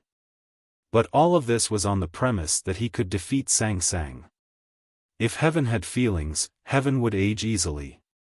If Sang Sang had feelings, he could win. But now he could not see any possibility, nor could he find a way to break the stalemate. What confused or alarmed him the most was that Sang Sang should not be able to find any way to break away from the mortal world, but why did she seem so calm and confident in the dream? Another small incident happened in the Divine Hall of Light. Two girls in white were kneeling behind Sang Sang, looking extremely nervous and sad, especially the one on the left, who was gradually opening her eyes, crying in fear. On a wooden plate not far away, there was a pair of white underwear, stained with blood. It turned out that the girl in white had her first menstruation. They were selected by the Divine Hall from over 100,000 girls in the West Hill Divine Kingdom. They were required to be fair and clean, free from the filth of the world. They knew this very well. Their experience in the Divine Hall of Light over the past 6 months made them realize how great the saintess they served was. They were proud and more devout because of this. However, their first menstruation finally came. They knew what was waiting for them, but they did not dare to hide it. So they knelt behind Sang Sang, crying and waiting for Haotian's punishment. Sang Sang did not punish them. She looked at the looming bright moon in the night sky and said, "The human world has begun to call this menstruation. I don't know if you will find it interesting or annoying." Light snow was drifting on the terrace. She frowned slightly and looked at a precipice in the wind and snow. Her right hand slowly fell on her lower abdomen. A dam of 1,000 miles was made of baskets of soil. A city of 1,000 years was made of black bricks. No matter how big the event was, it was actually made up of extremely small things. 3 small things happened in her world. These 3 small things led to one result: she decided to release someone. I wish you all a happy weekend. There will be updates on Saturday tomorrow. There will be no Saturdays in the future. Please be informed. To be continued. If you like this work, please come to Chidian.com to vote for me. Your support is my greatest motivation.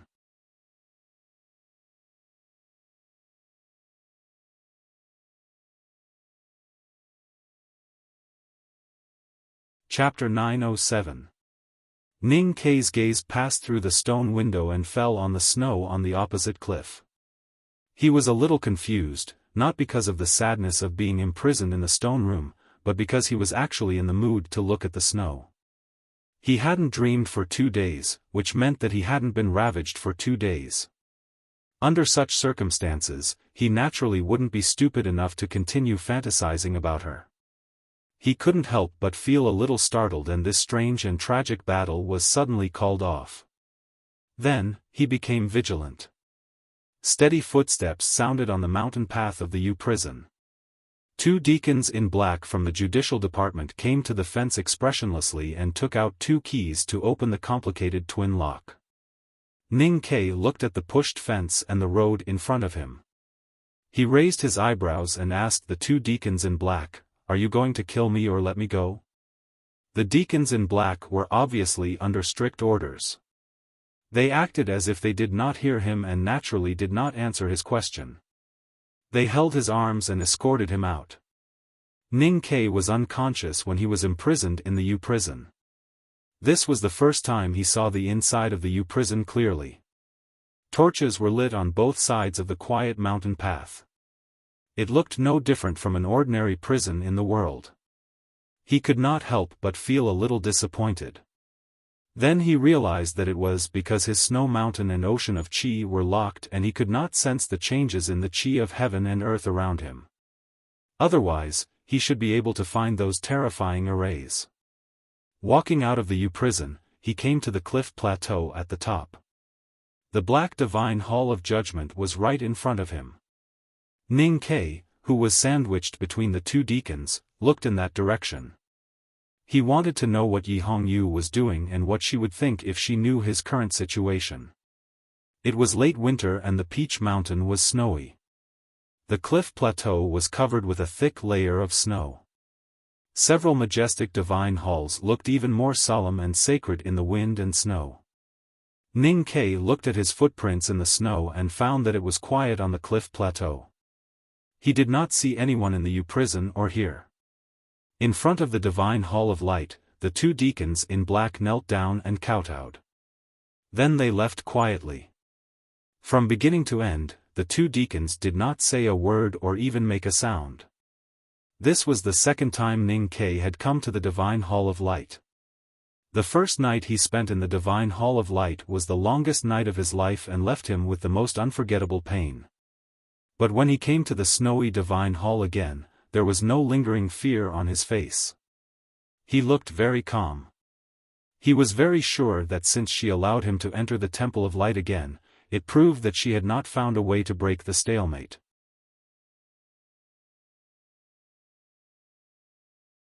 The battle between him and her had finally moved from a stalemate to the next stage. He hoped that he could make his strongest counterattack at this stage.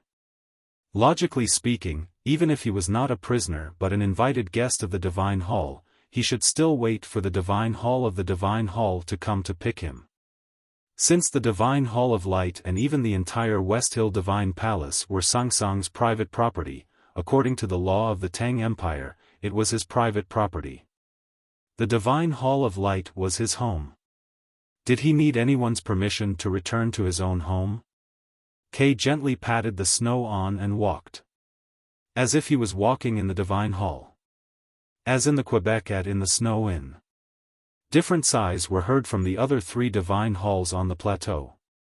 Some were shocked, some were emotional, and some were confused. The sigh from the Divine Hall of Judgment was obviously mocking him.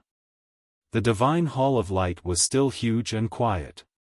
He walked for a long time into the depths of the Divine Hall and saw the figure of the big black horse behind the pillar that was 1,000 feet high.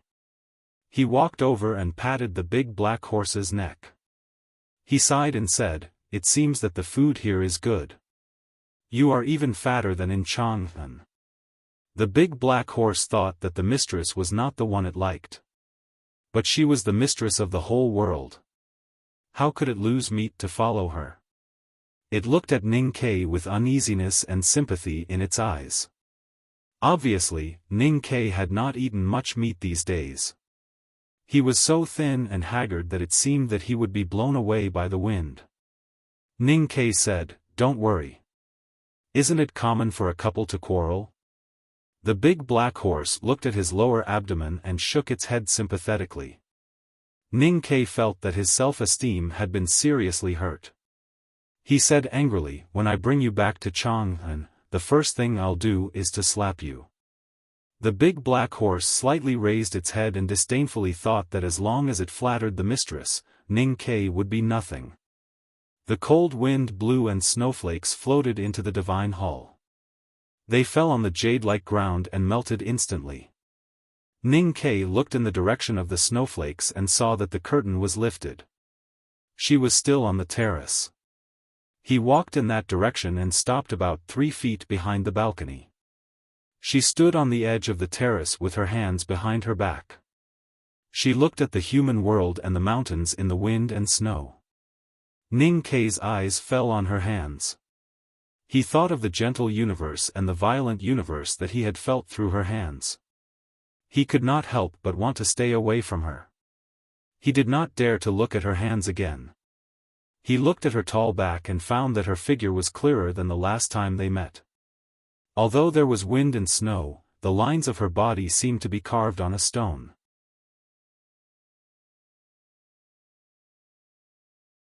They were very stable and deep and could not be easily erased. This meant that her imprint in the human world was getting deeper and deeper. Her connection with the human world was getting closer and closer. For Haotian, this meant that she was getting weaker and weaker. Ning Ke was very satisfied with these changes in her. Sang Sang did not speak. But since they were connected, Ning Ke could hear her voice as long as she slightly moved her mind. That was her real heart. The bond of the human world can't be cut off. The headmaster left the power of the human world in your body and destroyed the gate of Haotian's divine kingdom so that you can't go back. Naturally, he won't leave you any chance. He looked at her back and said, I don't know if the method you're using now will work. Granting Xiao Chao eternal life is equivalent to exchanging life for love. The problem is that she doesn't know. Are you willing to wait for her to live a few hundred years in the human world? And she may not be willing to exchange her eternal life for the past with you. As for Chen Pipi and Xiao Tang, they will not think that they are alive because of your gift. Sang Sang looked indifferent and very confident. After a short silence, Ning Ke continued, even if your method is right, it is far from enough. Because there are still second brother and Liu. They used to be good to you and are also the fetters of the human world to you. Aunt Wu, who lives next door, often invites you to dinner. How will you compensate her? And don't forget those people in the city of Wei. They were kind to us, but they died because of you. How will you compensate those who have died? Sang Sang frowned slightly. In the distance, the mountains shrouded in snow suddenly had several avalanches, revealing the yellow withered branches and the color of weeds under the snow. The snow on the cliff side of the Divine Hall of Light was still the same as before. The snow on the terrace became thicker and the wind became colder and colder, just like her expression and mood at this time. I can't give up. Ning Ke listened to her answer in the sense of perception and said, just like what the teacher said, human beings have the innate instinct to explore the unknown, which can also be called the desire for freedom. And you are the rule of this world. Your existence and your life come from the form of this world itself. You will not allow this world to be broken, so there is an irreconcilable contradiction between you and the human beings in this world. Sang Sang turned to look at him and said for the first time since they met today, you are not a human being in this world. Why do you want to be my enemy? Ning Ke said, but after all, I am a human being. Since I came to this world, I am a human being in this world.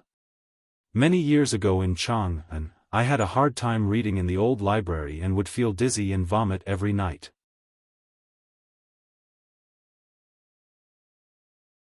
At that time, when you were taking care of me, you asked me what I should do if Haotian did not allow me to cultivate. My answer at that time was that if that was the case, I had to go against heaven. Sang Sang found that fragment in her memory of the human world.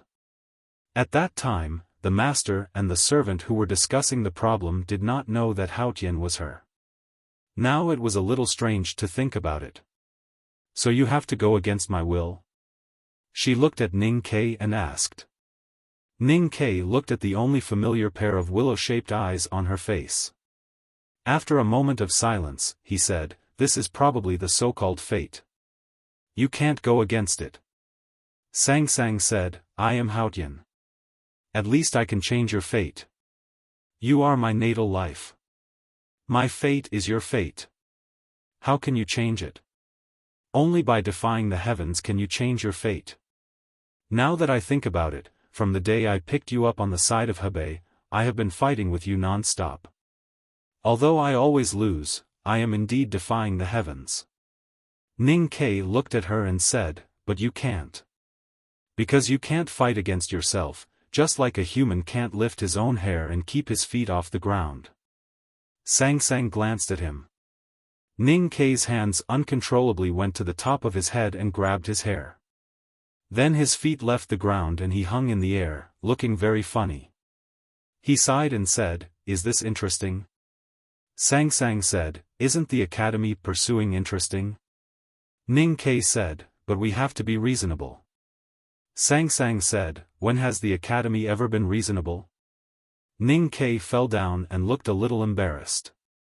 Sang Sang did not say anything and left the terrace to walk into the divine hall. Ning Kei looked at the increasingly violent wind and snow in front of the cliff. He did not dare to stay on the terrace and followed her back into the hall. There was a huge couch on the side of the hall, covered with ordinary soft quilts. Sang Sang sat on the couch indifferently. Ning Kei stood in front of the couch and felt a little uncomfortable.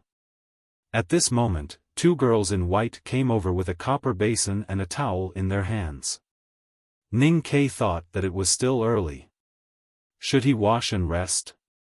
He wanted to tease her, such as sex in the daytime, but he did not dare to say anything when he thought of his current situation. There was clean water in the copper basin and the temperature was just right. The two girls in white stood beside the couch and did not squat down to serve Sang Sang. Instead, they glanced at him. Ning Kei finally understood.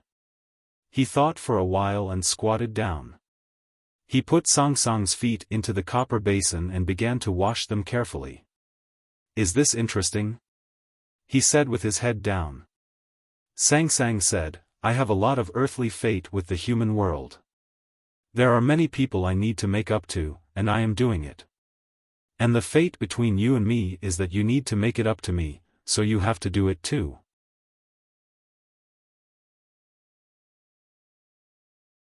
I think it's interesting. Revised on 201305261435, to be continued. If you like this work, please come to Chidian.com to vote for it. Your support is my greatest motivation.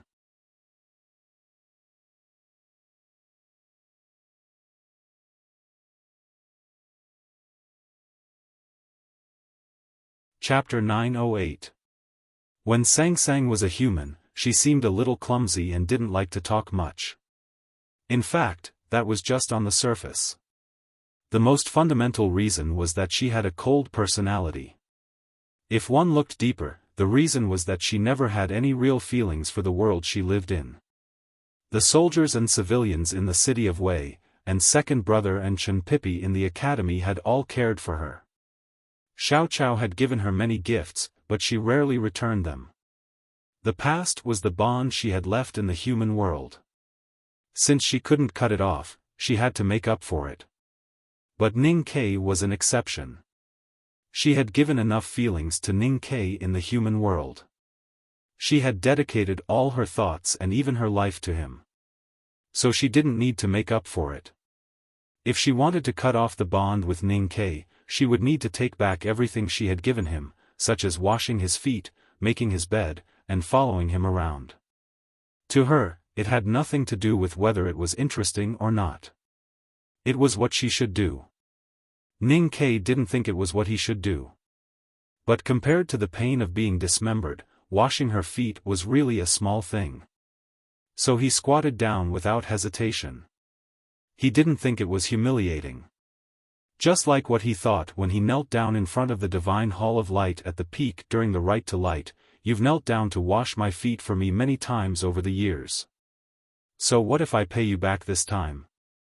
The temperature of the water in the copper basin was just right for her feet, but a little hot for his hands. Ning Kei poured the water on her feet and rubbed them carefully, not even missing the space between her toes.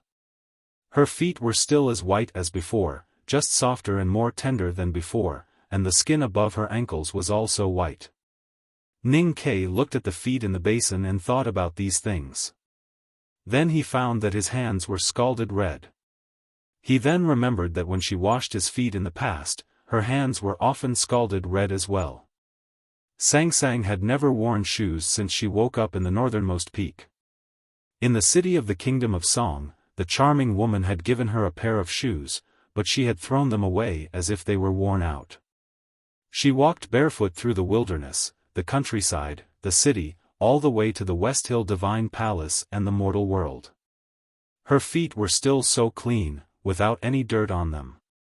There was not even a speck of dust on her round, smooth, glass-like nails. She looked so beautiful and moving. Ning Ke had washed for a long time, but the water in the copper basin was still so clear.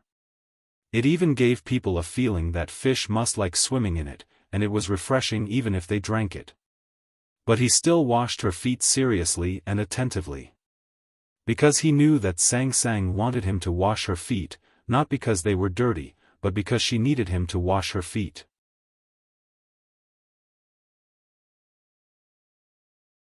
Normally, a girl would laugh like a silver bell when being rubbed by a man's hands, no matter whether it was itchy or not. But Sang Sang did not respond no matter how gentle or heavy Ning Ke's movements were. She looked very serious, as if she was participating in a very important activity. But it was not a religious baptism, just a foot washing. So her solemnity seemed a little ridiculous. Ning Ke picked up her feet from the basin and put them on his knees. He took the snow-white towel and wiped her feet dry. Then he put her feet back on the couch, put the towel on his shoulder, took the copper basin, and went to the terrace of the divine palace to pour the foot-washing water into the wind and snow between the cliffs. The wind and snow were picturesque, and the cliffs were also picturesque. The basin of foot-washing water was like an ink brush in the hands of a naughty child, unreasonably painting a beautiful picture. Ning Ke remembered that many years ago, when he was locked in the cliff cave in the back mountain of the academy by his teacher, Sang Sang served him, cooked, and emptied the toilet bowl. The vegetable washing water and the yellow and white filth in the toilet bowl were all poured into the beautiful cliffs by her, startling the white flowing clouds and the silver thread-like waterfall. It seems interesting, he thought with a smile. Through this period of fighting and today's ritualistic foot washing, he had a better understanding of today's Sang Sang, that is, Haotian who had fallen into the human world. She was the collection of the rules of this world. Just like what his teacher said in the restaurant in the Kingdom of Song last year, she was objective, absolutely calm, and absolutely logical. Even if she had a life caused by self-perpetuation and subjective self-awareness, this was her way of survival. This kind of high-level life form was indeed frightening. But in Ning Ke's eyes, Sang Sang was scary but also a little cute, just like the little handmaiden Sang Sang used to be, who seemed a little clumsy. She was never stupid, but just a little clumsy and a little clumsy. She wanted to cut off her relationship with the human world, and if she couldn't do so, she would want to end it. She judged her relationship with the human world according to the cold and objective mathematical method, but she didn't expect that those relationships were not cold. Things like emotions and life could not be calculated. She thought she had found the right way. As long as she paid back what she owed Ning Ke and took back what she had dedicated to him, she could cut off her relationship with the human world and return to Haotian's divine kingdom. But she didn't understand that for human beings, sometimes love was not a one-sided contribution, and being loved was not necessarily a one-sided gain.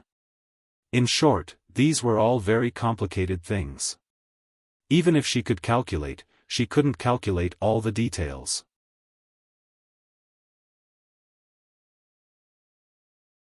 On the contrary, the more she thought and calculated, the easier it was for her to sink into it and couldn't extricate herself.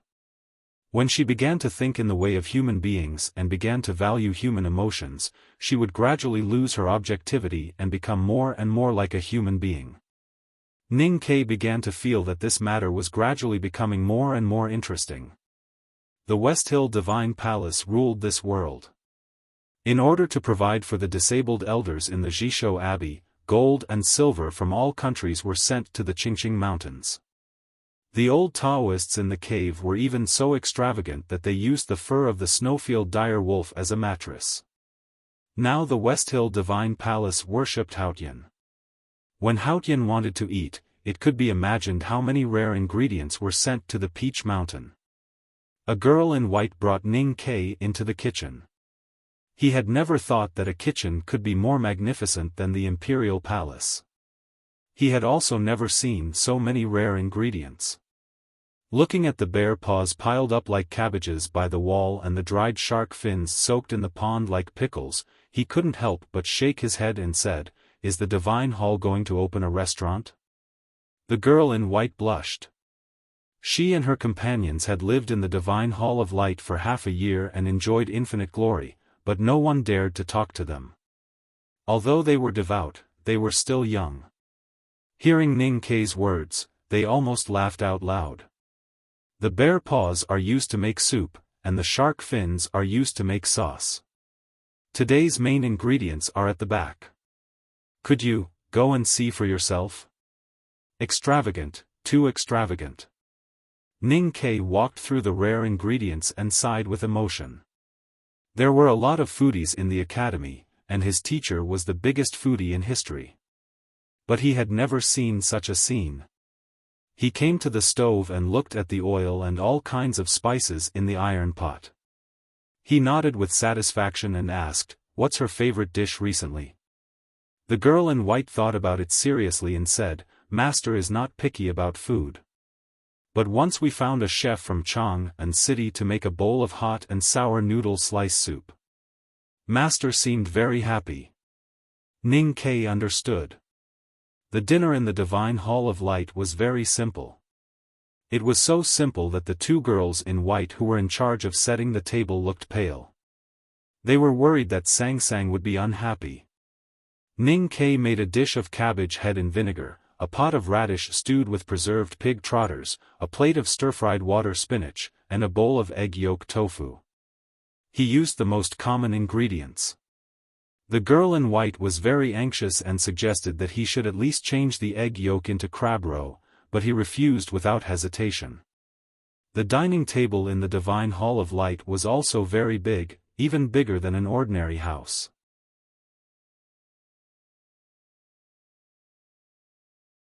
The simple dishes on the table looked even more shabby. Sang Sang sat down at the table. Ning Kai stood beside her and served her a bowl of pig trotter soup and a bowl of white rice.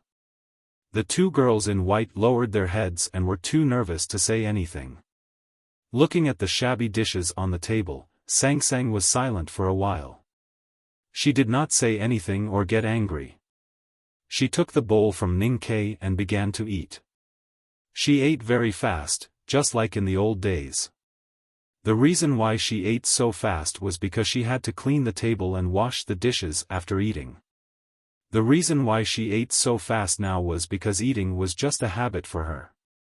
It had nothing to do with absorbing energy, and it was not a human enjoyment. It didn't take long for the dishes to be almost finished. She ate 3 bowls of white rice and then stood up to leave. Although she did not say anything, she felt that she should be satisfied. Ning Kai looked at the girl in white and smiled. He sat at the table and pulled over the rice bucket. He poured the leftovers on the plate into the bucket and ate it happily. She used to eat leftovers. Now it was his turn. She used to wash the dishes after the meal. Now it was his turn. After washing the dishes, Ning Kai felt a little sore. He walked back to the Divine Hall and found that it was already dark. He wanted to light the lamp on the stone wall, but found that someone was ready to go to bed. He made the bed and made the quilt. Then he fetched some hot water and repeated the process of washing feet during the day. Sang Sang withdrew her feet and put them under the quilt. She slowly closed her eyes. Ning Kai washed his feet with the remaining water and poured it into the cliff against the wind and snow. He rubbed his hands and ran back to the bed and sat on it. Sang Sang opened her eyes. Her expression was indifferent and scary.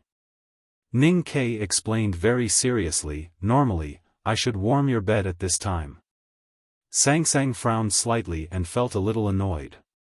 Ning Kai did not seem to see her reaction.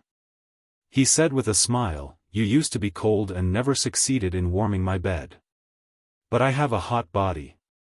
There were a lot of typos in yesterday's chapter. When I revised it, I also adjusted some words and sentences. I found that it still needs to be revised. If there is enough time in the future, I will try to do it. To be continued. If you like this work, please come to Chidian.com to vote for me. Your support is my greatest motivation.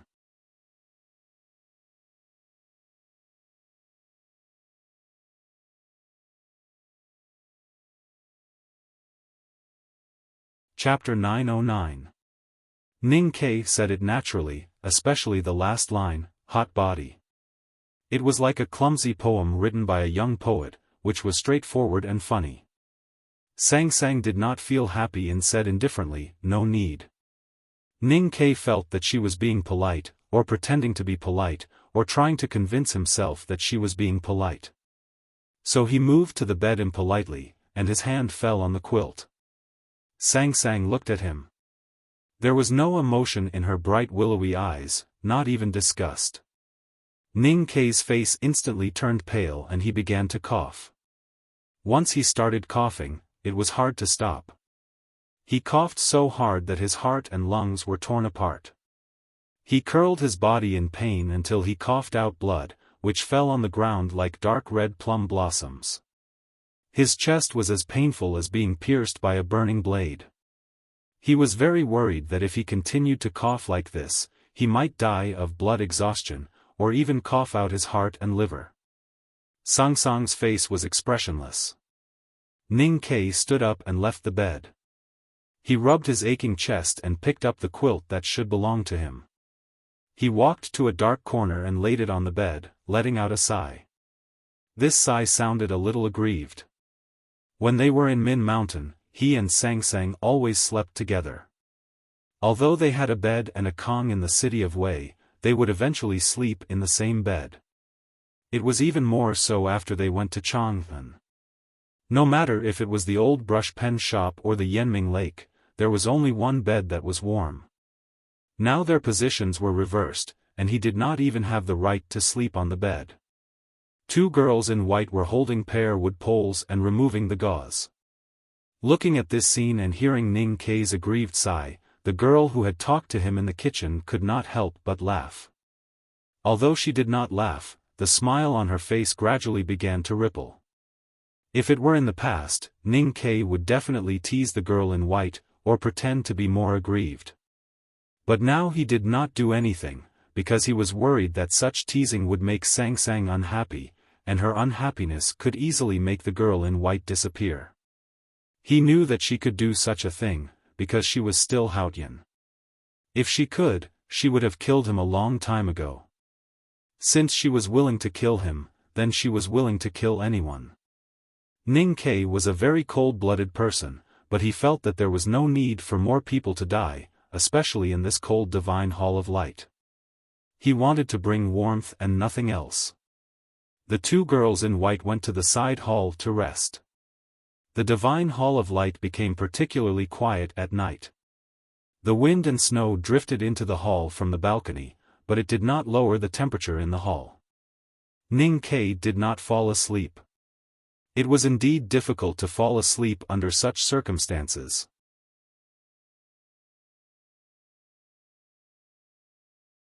He looked in the direction of the balcony where the wind and snow were getting heavier and heavier. Thinking that this snow had been falling for many days, he frowned slightly. The West Hill Divine Kingdom was known as the land blessed by Haotian. The 4 seasons were distinct but never harsh. Whether it was midsummer or deep winter, there was no unbearable cold or heat. It was much better than Chang'an. However, the West Hill this winter was much colder than in previous years. It started snowing early and never stopped. Ning Ke did not have the experience of living in the West Hill, but he knew that this situation was somewhat rare.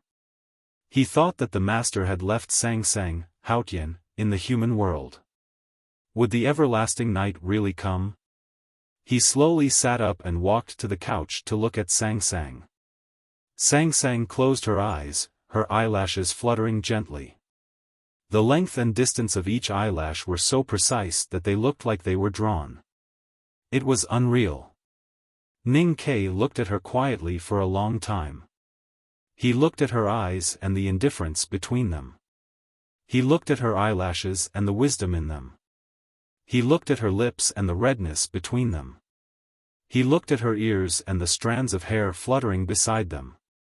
He did not know if she was asleep or if Haotian needed to sleep. But he knew that even if she was asleep, the changes around her could not escape her perception.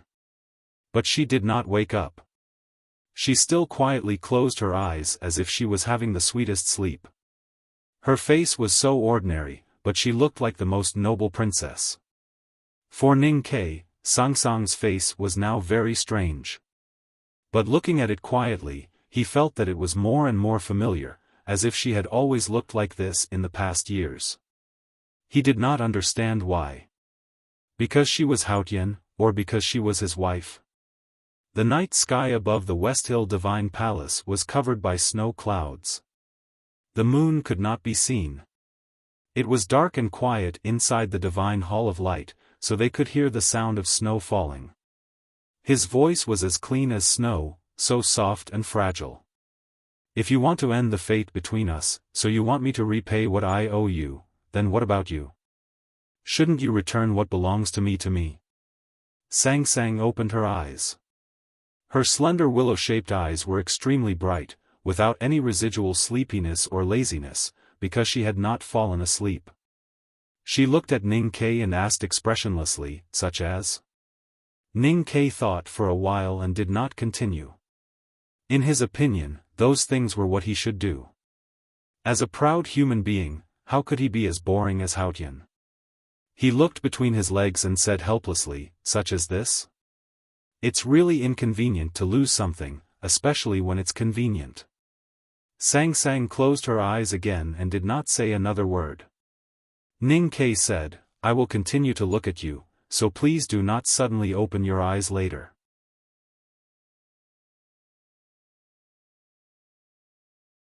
Although you look more ordinary now, suddenly opening your eyes still looks like in a horror movie. Sangsang did not respond to him. Ning Ke also did not respond to her and himself. He stood beside the bed and looked at her quietly for a long time. When he was tired, he moved a jade stool and sat beside the bed to continue watching. He watched until the wind and snow gradually subsided and the morning light gradually appeared. In the 3450th year of Daji of West Hill, there was a heavy snowfall in the West Hill Divine Kingdom. The Peach Mountain was covered with silver frost and looked exceptionally beautiful. The believers who still gathered in the villages and towns were frozen pitifully. No one knew why the West Hill, which had always been warm, would welcome such a cold winter. The hierarch and others, like Ning Ke, vaguely guessed that it might have something to do with the everlasting night. They looked at the Divine Hall of Light with even more awe. No one knew what was happening in the Divine Hall of Light. After Ning Ke opened the secluded prison and was taken into the Divine Hall, he never came out again. No news came out of the hall either. The story that was happening in the Divine Hall of Light, if one thought about it carefully, seemed a little ridiculous and childish. Of course, naivety was often the cruelest thing. If this was a game of playing house, Ning Ke would, of course, play the role of a servant. He would wake up every morning and start sweeping the courtyard. The Divine Hall of Light was so big that he would be exhausted to clean it. Then he would prepare breakfast, wash the dishes, wash the clothes, make lunch, wash the dishes, mop the floor, prepare dinner, wash the dishes, wash Sangsang's feet, and finally drag his tired body to sleep. He ate leftovers and even washed his feet with Sangsang's leftover water. For devout Haotian believers like the hierarch, they would probably be willing to drink the water from the copper basin directly into their stomachs because it had the taste of Haotian. However, Ning Ke did not have such a perverted belief, so he naturally could not be perverted. Moreover, in the world he once lived in, drinking his wife's foot-washing water was the biggest insult to a man. In addition to these daily chores, he also had to take care of Sangsang's daily necessities, including making tea and playing chess. Making tea was easy, but playing chess. Chen Pipi had never beaten Sang Sang, let alone Ning Quebec. Therefore, playing chess became the most painful and humiliating thing for him. The days were simple and boring. He did all kinds of things tiredly and fell asleep at night as soon as his head touched the pillow. He no longer had the energy to stand by the bed and watch her for the whole night. Sang Sang did not seem to change at all. She was still indifferent. Ning Ke originally had great hopes for life in the Divine Hall of Light.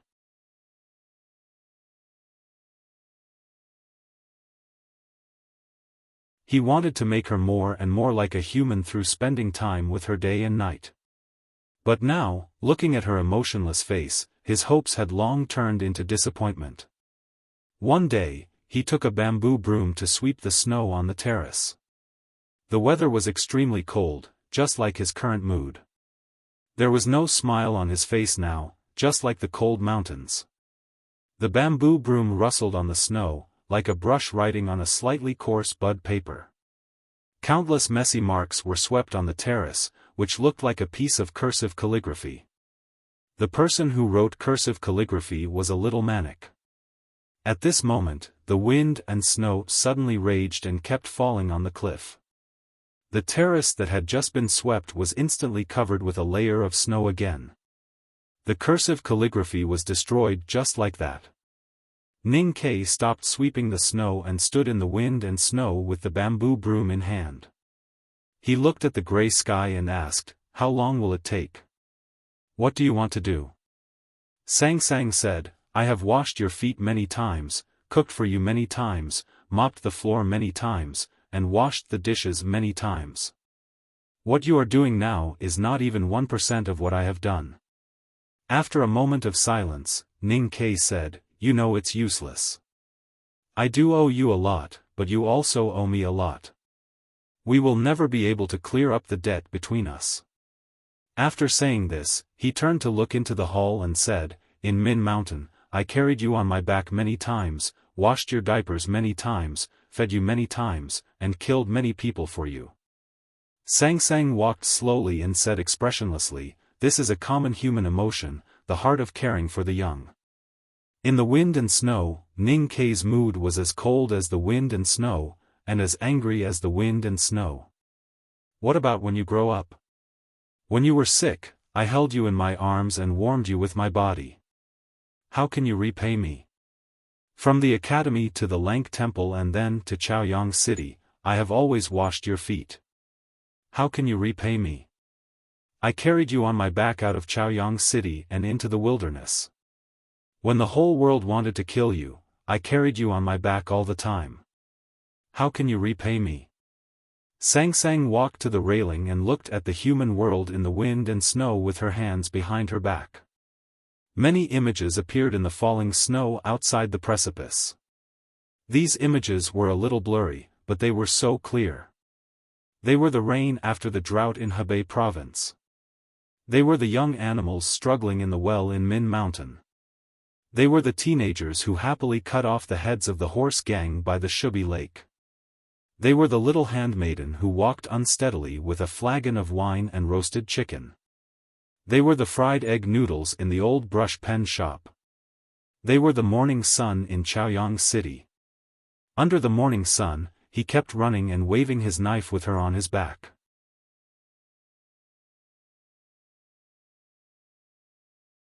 She was weak but happy and leaned on his shoulder, holding the big black umbrella tightly in her hand. "I left for home on the 31st and arrived on the 1st because the award ceremony of the book review competition was held in the evening. Of course, the most important thing was that I missed my wife." To be continued. If you like this work, please come to Chidian.com to vote for me. Your support is my biggest motivation. You're tuning into the Xiaofan's Wuxia Tales YouTube channel. Don't forget to subscribe and join us on this journey to catch the most captivating stories.